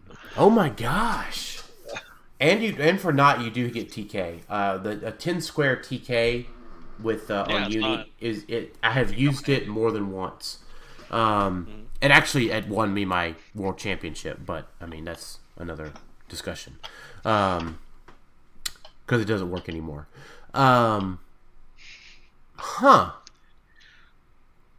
know what? Because it's not. Oh wow. Okay. Sorry, guys. So we're talking Silver Age here. We are talking Silver Age, but here's what I want to talk about. Hey, I got excited when I saw that name more. So yeah, you did. Yeah. So when they pop out, it says that those characters can't be healed. Okay, but Sprite says you give her a power, give her a youth token, then turn her to click X, where X is the number of her youth tokens. Yeah, so you keep healing, and then eventually it just keeps getting worse or worse. I don't know if it would work because I think there's something in the rules that says when you turn the dial left, it's considered healing. I think. If that's not there, because you just turn her to click number 1, you give her a youth token, then you just turn her to click number 1, and then you've got a whole nother dial to have to go through. I assume that doesn't work on her. You can't pay 35 points and just give her a power action to go. No. That 11 forever is only at 100 points. Yeah. Oh, I didn't see that. And Uni states that you have to play them at full points. Right, yeah, I know that Uni does. It doesn't matter for Uni, but I just thought in general. And plus, if she had that power at 35, it would... She's actually not bad, even in Modern, at 35. That's not a bad dial at all. You know what? Yeah, that may change our whole outwit prob, shape change, 8 range. Oh, she had leadership. Could you imagine? Yeah, if she had leadership, it would be... The leadership, we'd be like, oh, finally cosmic leadership for 35. Oh. Yeah, that'd be pretty... Well, that's... But no. What? No, so we just made cosmic into Latveria. Oh, you traveled to space? You must be from Latveria. Yep. Yeah, basically. But that gives a really good option for outwit prob and shape change on Celebrity, aka Spider-Man family. True. Man, I can't wait to do the tier ranking for this. Yeah.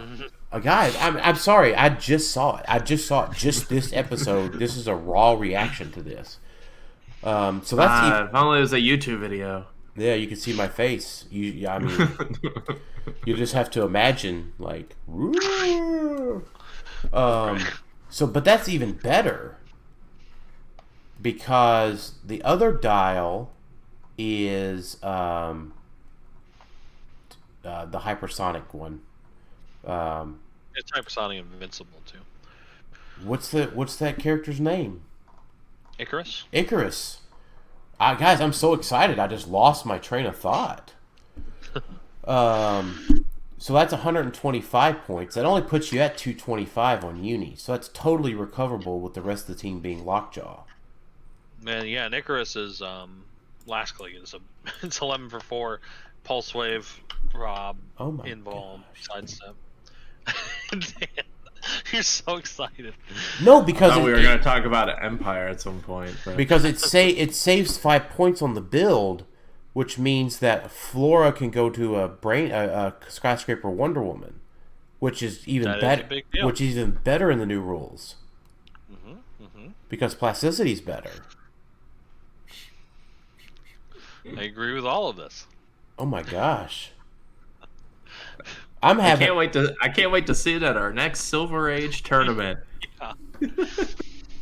Or Bronze. Okay. I mean, there's Bronze Age. Or Bronze, yeah, our next Bronze Age where Uni isn't banned or something. No, I mean, well, so fair, it could be in Porter's event. No, Uni was banned. Never mind. No. So you guys don't forget that the Pat does run in-person Bronze Age events. That is true. And there was one this past weekend where the Airstrike team won, and that's the kind of stuff you should probably be excited about. It's just a wild west out there. I couldn't imagine. Three penetrating damage to your six penetrating damage to your starting area. Turn 2. Nothing you can do about it. Doesn't target. You can't roll shape change. Anyways, if you want to know how that works, message Pat or myself, I guess, whatever. But yeah, Icarus gives you the hypersonic, which works with the Psyblast, and it works with the close combat expert and Uni's dual targets now. Dual target close, right? Is big. With close combat expert. Right, so it's a 5. Man, Uni got so much better. Right. I knew that since the beginning of the rules, but now these two Eternals. Right. Oh my gosh. We've got to move on to Empyre, or I'm going to talk Please. about... He's gonna... And senses. And senses on Sprite. I swear, we're going to be all in the old folks' home 30 years from now. New Heroclix set came out, and Dan's going to be like, man, you remember in 2017 or whatever year... he's going to be looking at the new set for Eternal Key. No, that's what I mean. He's like, this would be great with my 2017 Unimind. Oh, yeah. Grandpa, stop talking about Unimind. Alex, I will say this. I hope in 30 years I am not in the old folks' home. That's true. We'd be in our 60s. Yeah, give me at least until I'm in my mid-80s. Well, we might be retired at that point, so maybe it's more of like a Dan's definitely retired off of all of his... whatever crypto. Coin he has. Yeah, crypto. Hey, you know what? I got Alex in on that, so he's going to be retired too. Yeah, so. Thanks a lot. It has gone down 75% since you bought it, but that's... Yeah. You know what that means? It means buy more. You buy the dip. That's right. Yeah, no, that's all right. Buy the dip with your sprites. Anyways, I just noticed the people who are the original author of that coin is also my League of Legends name. Really weird. Ryoshi or whatever. Yeah, how about that? Weird. That is weird. I just looked up the coin. I'm like, no way. That sounds like a reason to buy another Fate. That sounds like another reason to buy a couple 100,000 more coins. There you go. Yep, Empyre. So, anyways, I apologize for the length of the Eternals there, but there are like 3 people that are gonna love that section. I can name them. I'm pretty sure. You guys should have heard the pre-show when we were talking about how we weren't gonna talk about Eternals ever. Right, I wasn't gonna talk about. Alex, don't start talking about Eternals. That's true. That's very true. We did. I'm sorry, Alex. I did give you a lot of shit for not talking about Eternals. All right, so in that case, right, the Empyre full set review. It's actually so funny. For the rest of the year, we still have to do the full Empyre set review and tier maker, and we are going to do our end of year awards. Mm-hmm. So for the Empyre segment, we should also before we get to Empyre real quick, we also at some point need to do like a year look back retrospective of our past tier makers. That's true. We do that every so often. More of a January thing than an end of year thing. Okay, so January, right? We'll be getting into that as well. Which I'm excited. Yeah. Which I'm excited at this point, right? Because I do want to do a full Empyre set review because I have not been paying attention to it very much because it's not legal for next weekend. Yeah. I am excited for that. 2, I do love to do our year-end review, year-end stuff. And I do like the idea of doing a retrospective on the previous year's tier makers in January. So, thank you for that, Alex, because I'm very excited to create more content again after taking about a month off here. So, for Empyre, so we're not doing a full set review. You each get to pick 2 that you're excited about, meta or not meta, and we'll talk about those a little bit, and then we'll move on for the day. 2. Ooh. Okay, I already talked about Beast, so that doesn't count. That counts. No, you talked about Beast the other day. Pick out another one. So right before the show, okay, I'm gonna dibs real quick. I'm going to dibs the super rare Prime Captain Marvel Okay, so if you said Ultron, I would have just... You can do it whatever. You can have You better not freaking say Ultron Pin, because you Okay, know that's my wheelhouse. Okay, Tylor? Uh-huh. Prime Captain Marvel fella. Tell us about Prime Captain Marvel. Oh, I don't even know if I want to go first with this one, because this is the best one. This is the best figure in the set. That's fine. Whatever. Okay. We can. That's for the tier maker. That's not for this particular segment. So. All right. Well, then I'll do my first one first, which is going to be the title character. Sweet. All right, I got my second then. All right. All right. Infamous Iron Man is really cool. He's the title character. He's 100 points. He's 7 clicks long. He only has a pervious, so that is a problem because he can just die. So I don't know how meta he is, but he's super fun. Starts with 1 title point. +1 is free outwit until your next turn. When he uses it, he may instead target any number of characters he has hit this turn and may choose different powers for each. That's really good because he has a running shot with 8 range, 2 targets, and energy explosion. So it does work with energy explosion. He can outwit everyone he hits with energy explosion, and he ignores characters and hindering for targeting. So he's outwitting everybody hit with energy explosion. That's super cool. That's like a possible 18 outwits in and that's his +1. His -1 is free, make an attack with 4 targets. Hit characters are dealt a maximum of 1 damage. But that 4 targets, he can use energy explosion with that. So that's quintuple energy explosion. You give this guy the lightning ring, they're all taking 2 damage instead. That's amazing. -2, free, half speed, phasing teleport is free after resolutions. He can use regen.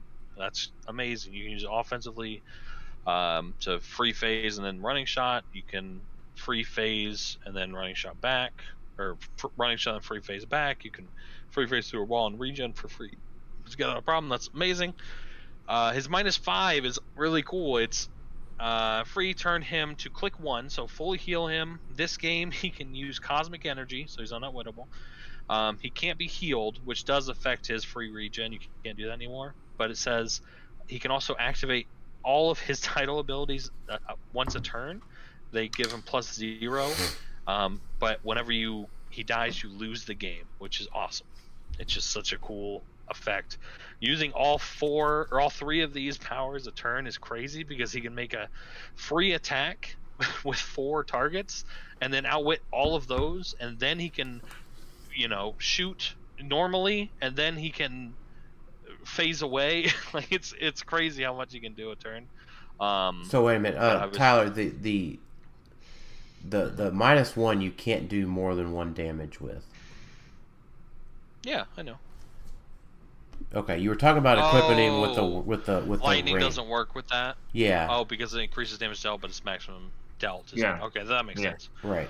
Okay, but you can give him Psychic Blast. Is that a thing? He has Psychic Blast on dial. Only on the second click. Second, really, 4th, and 6th. But like maybe. Oh no, you equip this guy 100% with fire, because they can turn yourself penetrating if you want, and then it has all of those other effects with quadruple target energy explosion. That seems nuts. And it's a free attack, so he can be carried and then make an attack targeting like their backline with 4 energy explosions, ignoring targeting and stuff for characters. Like, he's very easy to kill. It's a very exciting figure. That's all I'm gonna say, I guess. Yeah, somebody will probably end up trying it. You can outwit your whole team. Like, that's crazy. Well, I mean, he probably doesn't want to do that because the Prime Gamora says. Yeah, that's true. That's you could lose the game in 1 turn. That's 4 prop points or something. All right, mine. Before we get to the primes, I don't know how you didn't pick Venom Rogue. How did you not pick Venom Rogue as your one? We can talk about it. Can we talk about how Venom Rogue is probably the most likely to just somehow get nerfed or something at some point? Because go ahead. Like so Venom Rogue, if you haven't seen her, thank goodness we finally got a Rogue that's good, right? I've said this for years. We had one Rogue that was serviceable, but this is finally a Rogue that's like, yeah, she's amazing, and now everyone's trying to break her, and that makes me sad because she's cool. Like, so she's Venom, so she's got the plasticity, super senses. If she's within 4 squares in line of fire of opposing character, she can't be targeted by range. That's the whole symbiote thing. which is kind of a cool change. I like it. Yeah. But the thing everyone's raving about is the other trait. When Venom Rogue hits, give a hit character an absorption token. Free, choose a displayed power that an adjacent character or a character with an absorption token can use. Venom Rogue can use that power until you choose again. So it says displayed power, not displayed standard power. So technically she can use any special power that someone has displayed on their dial. So not traits, obviously, because those aren't displayed on their... It's not displayed.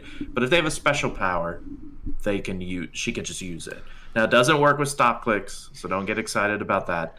No, wait a minute. Specifically because... It doesn't work. You can't copy a stop click and then continue to use that stop click. You can copy a stop click. Right. Because it's when it's revealed, and nothing is revealed in Rogue style. Yeah, so that's why, you could copy the stop click, but you just won't get a full dial of stop clicks.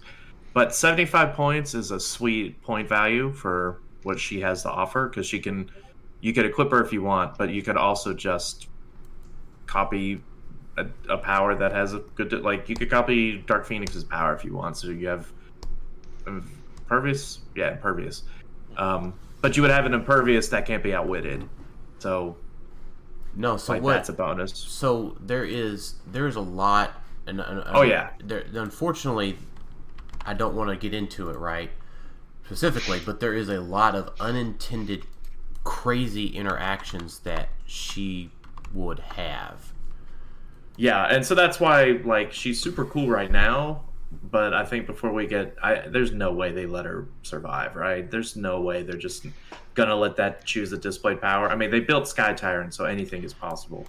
But I hope they don't. I think she's cool. She's not, 50 or 40 points that would make her crazy. She's 75. Her keywords aren't that crazy, even though she does have Monster. So, if she was trying to fit on Fraser's team, that would... 75 points is a lot. I think what's to crazy take out of though, that team. I think what is crazy though is that she can copy some more of the more oppressive retaliator powers. I know Dark Phoenix is pretty oppressive, but maybe I'm not saying that emphatically. I'm just saying two penetrating damage and tokens is pretty crazy. But you could copy the Proteus's retaliation powder, which gives out fear tokens, but they don't typically do damage. Mm-hmm. So now she's coming over and doing 12-4, and then handing out fear tokens and then attacking normally. So I guess my other question I have about that, and I don't know how it goes from a rule standpoint, because once again she's very crazy. When a power self-reference, if you copy it, it's the original character. When you copy when you copy a power that self-references, it self-references to the new character. Yeah, it does. Where's that in the rule book? It's somewhere in the comprehensive. I don't know exactly where, but it's definitely in there. Okay, so for the retail, that does work. Even though the retail says Dark Phoenix. Yep. Yeah. Make it so she can make a close attack. If you could copy that ability, it would switch to Venom Rogue. Yeah. So to me, what this figure shows me is that WizKids is doing a really good job on dial design, because I really don't think there's anything that breaks her. I've looked through. There's really good powers, but it's not better than what we have. I don't think she's automatically broken. I think that they've kind of done a good job of keeping the really broken stuff to traits, and then powers are normally just I think really good, but less. So I think maybe not what's broken about it, and I know we don't want to probably talk a whole lot about these, but it is, you got to remember, man, the swap teams. She's got Brotherhood of Mutants, right? And X-Men. Right. Well, so X-Men obviously, but I'm just thinking simple brain, simple math here. 75 Venom Rogue out, 75 Blackheart in. Yep, that is correct. Easy breezy, right? Yep. That's true. But the key thing, Tyler was saying, she's not oppressive. I don't think. Even though she could technically copy Sky Tyrant. Well, so there could be something that breaks her that I've missed. Here's the thing. I think we should reserve whether or not we think she's broken until we ask Adam Friedman.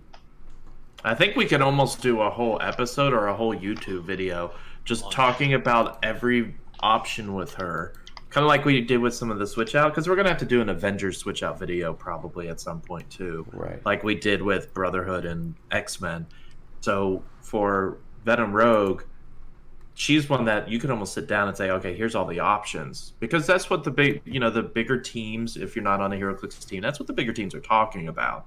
Like they're the ones talking about this in their individual chats or whatnot. Hey, what about this idea? What about this idea? And so that's what we try to offer in this podcast and in these videos is that insight. So I think it'd be if we think she's going to be okay, which I hope she is. It's just that screams that almost it's one of those borderlines like, oh, they didn't intend that. Sometimes they leave out words in their powers, right? And it's like someone like read over it and forgot the word standard. Yeah, I think they forgot. It wasn't intended. I think they forgot. I think they forgot to include the word standard. Yeah, I think so too. I hope not. She's way cooler without it, but it's unprecedented. And so when it's something unprecedented, and it's not hyped as like a new cool thing, I think it's a mistake. I think it is hyped. I think this is a super cool figure. It was the one that they showed the first. It's Venom Rogue. Rogue can steal powers. I think they've been very good about standard and non-standard language. Yeah. This seems like it's intended, and it seems like their dial design has reflected that. Because I looked and I didn't see anything unless I'm missing something. Right. She seems really good, like a lot of other super rares. I don't think even with that she's our best figure. Again, unless I'm missing some broken thing. But it seems to me currently like I think they did a good job, but I think it was intended. Yeah. All right. So before, do I get my first one now, Alex? Oh yeah, sorry. Yeah. Of course. Mm-hmm. So again, we're talking about things that we like. I think we're getting really close on mission points with this one. I'm not saying that we are. We're not there yet. Be careful because you can't steal Alex's. Yeah, don't steal the prime here. Wait, no, I'm not. You want the robot, right? Yeah. Yeah, you can have the robot. Oh, are you going Gamora? I'm going to go Gamora. Okay. Oh, that's a shocker. I like it. It's not Gamora, right? No. It's their prime version. Yeah, it's the prime version of Gamora. It is Gamora. Requiem is the the non-prime. Right. There she is. Okay. Yeah, so the uses of outwit, right? And then the fact that she can heal off her stop with the don't use outwit. Oh, true. I didn't realize. I forgot Right. she could heal up with that. Her dial is also really solid. Her dial is really solid combat values. Sorry, hang on one second for each. I'm messaging Pat about the Eternals change for the video. Okay. Yeah, Prime Gamora. So the mission points rack up each time they use Outwit, right? So if you have a very Outwit susceptible team, right? Boom, boom, boom, boom, right? You get a little bit of That's true. a little bit of motion of the ocean there, and then the stop click is huge, especially with no knockback damage. That's really big. That's a really big change in the new rules. So before we would just say, oh, she's got to stop. Oh, well, we'll just knock her back into a wall. It's fine. She's still one-shottable. Right. But that's not the case anymore, right? So you have to knock her back. She gives out tokens. And then she could potentially heal off the click the next turn. It's crazy. Yeah, I like that. Yeah, she's solid. I didn't think about her. That's my first one. Y'all go with your second one. Okay. It is the other prime. All the primes in this set are good. Which is very important for value in cases. Alright. Captain Marvel Prime. This guy is 50 points. His keywords are amazing. Cosmic and Science is two of the best in the game. He also has Soldier, which is pretty good. Kree's okay. He's 50 points for 6 clicks. 18 defense the whole dial. 3 damage the whole dial until it jumps to 4. 12 attack up front. 11s, 10s. Running shot.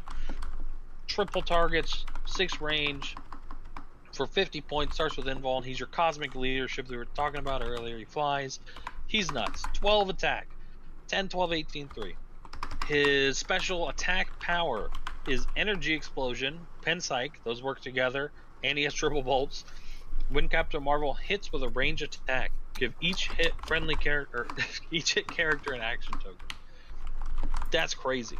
If he attacks, it's more devastating than a Dark Phoenix Retaliation. It's basically the same thing, but it's a wider area. That's crazy. And it's a 12 attack. And it's hard to kill. He's 18 invuln for 50 points. All of that is insane. All of that is not why he's good. The reason it helps. The reason he's good is he has a trait. I can't just watch him die. I must act. When a friendly character within range and line of fire is targeted with an attack, before the attack is made, you may place Captain Marvel in a square adjacent to that character, and he becomes the target of the attack instead, even if he would otherwise be an illegal target. People are overlooking this. This is nuts. This is Mastermind on steroids. This is a defend that you can perplex up, and it's better than that. If you put this guy in the middle of your team and perplex his defense to a 21, your entire team has a 21 defense. If they try to hit somebody, you just place him in the same square he's in, and he's a 21 defense with invuln. Then they have to hit him. Right? They have to hit a 21 and kill this guy before they kill anybody else in your team. And you can perplex that to a 21. So every attack they're making is a 21. That's insane. It's really, really good. It'll work. There's obviously some ways around it. The pinch maneuver has been mentioned. You could do some knockback. He's also, it is susceptible a little bit to multi-targets because he can only bring one of the attack and one of the targets in, I believe, because it says a character. I don't know how that interaction actually works. I don't either. It's weird. What's the specific question? So if he's included, so say Sky Tyrant runs up and uses Waldo Arms to just target a giant reach a bunch of people, he's included. Mm-hmm. I think he still gets to just take one person out of the attack. That's how I read it. Is he gets to take one person, not everybody, but one. A character means one person. Right. No. Right. I think it's the even if he would otherwise be an illegal target. Right. That might... It just lets him do it. So you still draw in one. So it's not as good, but it's still good. It's crazy. And what is even crazier is, I'm going to cheat a little bit here. All of that is already nuts. This guy's crazy for 50 points. He's a cosmic leadership for 50 points. He's insane. But he was released in a set where they released Demon in Armor, which shares a keyword with him, and he can also fit both of these on Latveria. That says, when a character within range is attacked, the attacker cannot positively modify or replace their attack value. So they're attacking with their standard value into a 21, and they can't target Demon in Armor to get rid of that effect because they have to hit this guy first. So there's 21s into whatever you can perplex your defense in. Oh, that's right. Demon in Armor is a thing in this set. And he shares a scientist with him. Yeah, Alpha Strike Scientist. Yeah. You can just move this guy up halfway across the board, and they're swinging at you with 21s, and then if they don't kill you, if this guy lives to attack, it's crazy good, like how devastating that is. I would say, from personal experience, I played with the high defense team at the Cup, and it was a struggle bus. I think this is different than that. Do you think it's more of a struggle bus? I think it's a lot less, because this guy is 50 points, and he affects your whole team, and this is not a 19 defend. This is a 21 defend. That's even better. So I typically had a 21 because I had either the -2 attack from Harry or the energy shield deflection from the hoo-ha piece, the construct. Sure, I feel like there are ways around that.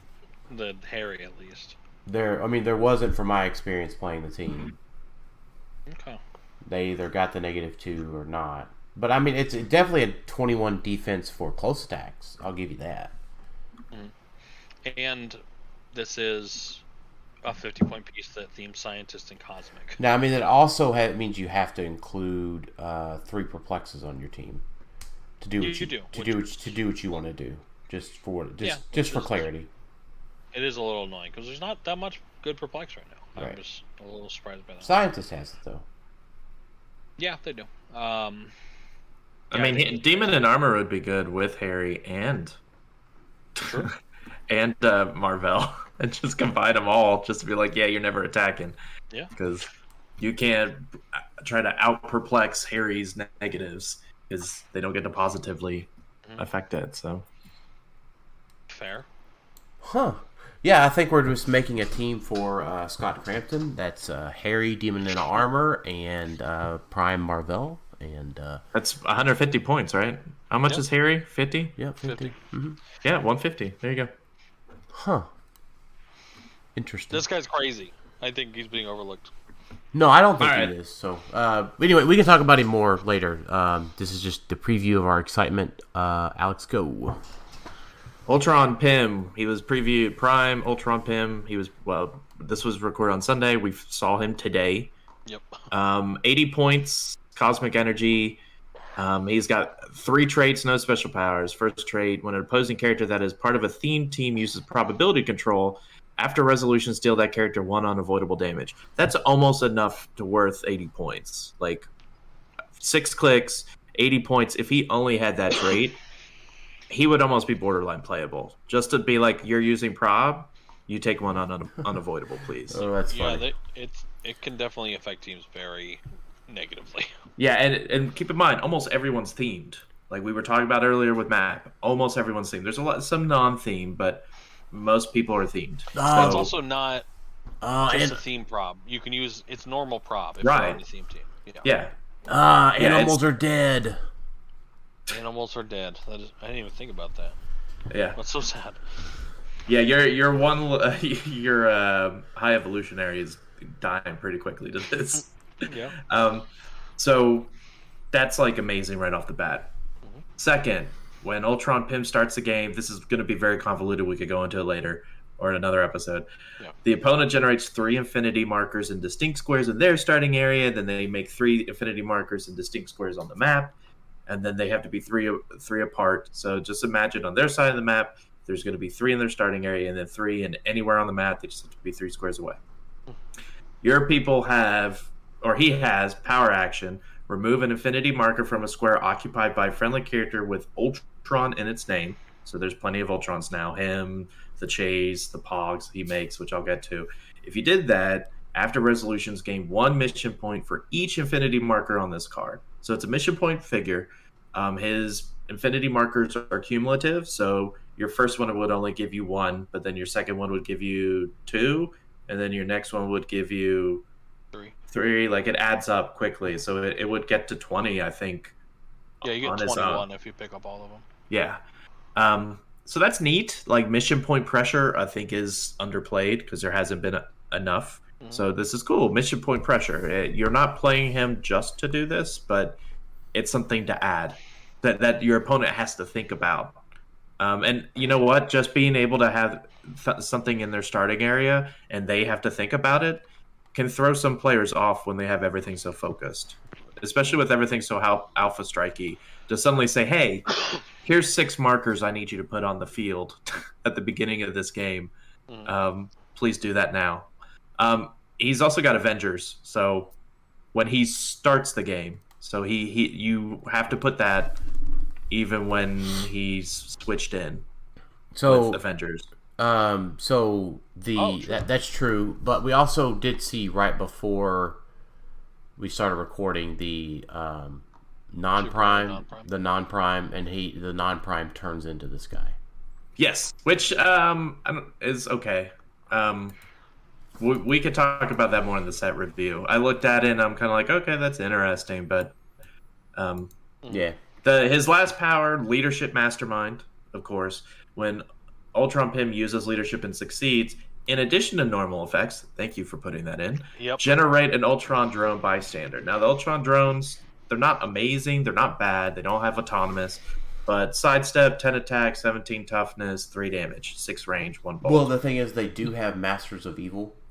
So no, it's not. It isn't what it used to be. Remember, it's when they make a close attack. No, that's what I'm saying. You get hit by a swarm of Ultron drones, and they all lower your defense for punching you. So that 10 becomes more relevant. Oh yeah, he's got prob, stealth, poison for some reason. I don't get the poison. And impervious, the whole dial. He gets sidestep for his last 3 clicks instead of stealth. Avengers, robot, ruler, scientist, great keywords. I can't wait to get one. I'm a Pog player by heart. So for me, him and Master Mold for 105 points? How many? Master Mold's 25 points or 30? I can't remember. 25. It's like okay, I'm busting out Sentinels and Ultron drones. The drones don't give up any points. I'm beginning to be more of a fan of the unoutwittable mastermind.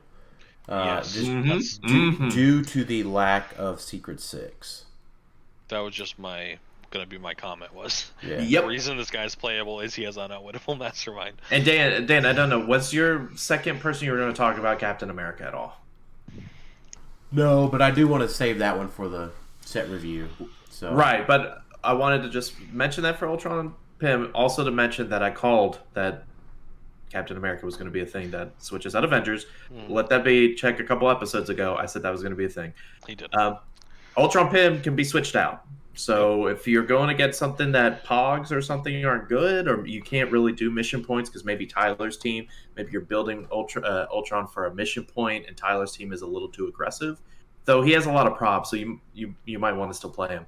But maybe you're playing against a team that's just too aggressive that you're not going to be able to build up mission points. Because he does theme with Herbie, funny enough.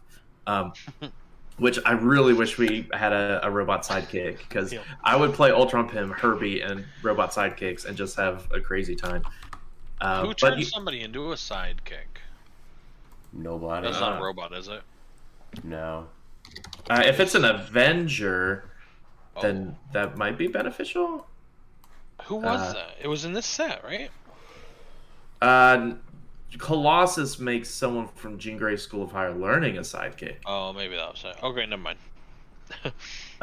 But yeah, I mean, there's some flexibility there. But yeah, I saw him today and I was pumped. I can't wait to try to play him because I think he's an Ultron that I could see cracking the meta at some point. So I'm pumped about it. Yeah, I think he's super cool.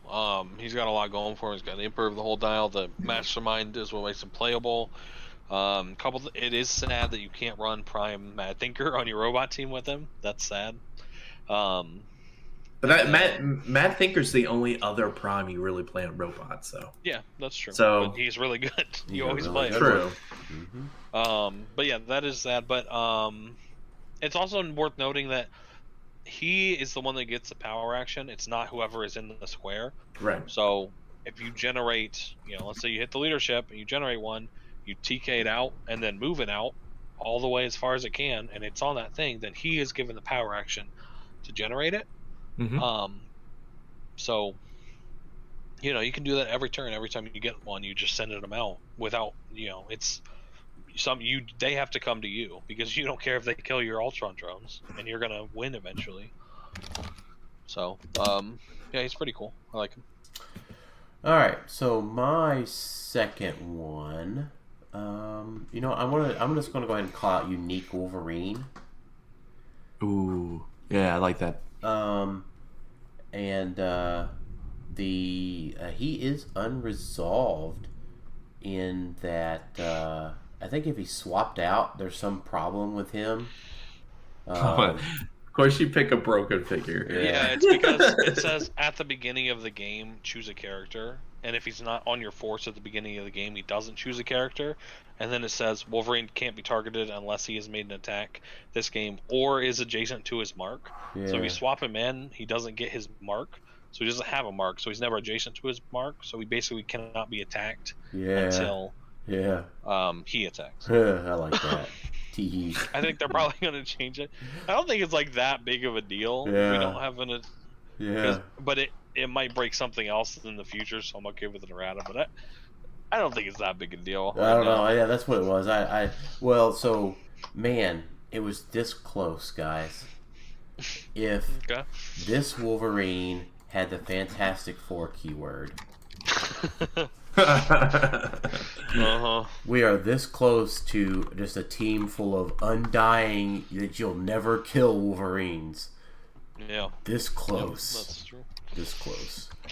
Why in my head do I imagine like someone in WizKids like put Fantastic Four? Dan, is that team just like 150 points? No, it would be 125, and you just play both of them, and they just and then they just don't ever die. They just never die. You just cannot beat it.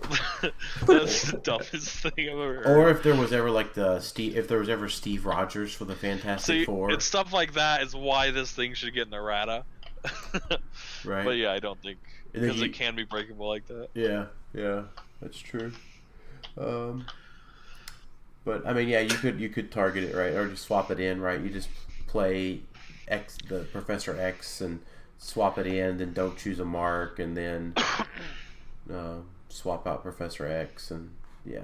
Anyway. There are some ways around it, like it's not protected pulse wave. You can poison through it. He has toughness, but it was penetrating poison, or just things that don't target. Right, there's ways around it. Yeah, I mean you have to get past the toughness first. Unless it's penetrating poison.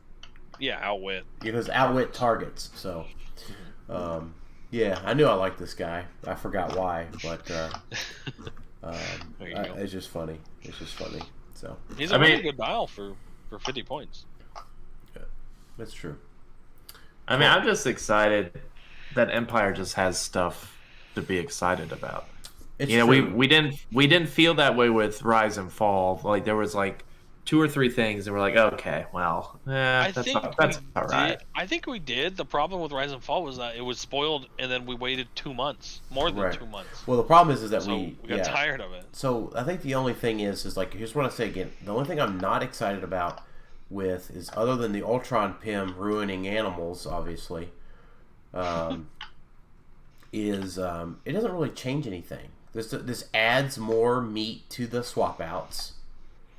All 3 of them, and then includes a new 4th one, right? So now we'll have Fantastic Four, X-Men, Brotherhood, and Associated, and Avengers.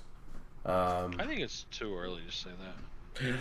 Well, I will say it doesn't hard counter Dooms. It doesn't hard counter Batman. Yeah, but there's never a hard counter. It's just always another team pops up. Well, that's what I'm saying. Another team that typically pops up makes another team bad, and we haven't had a team pop up that's made another team exceptionally bad in a while.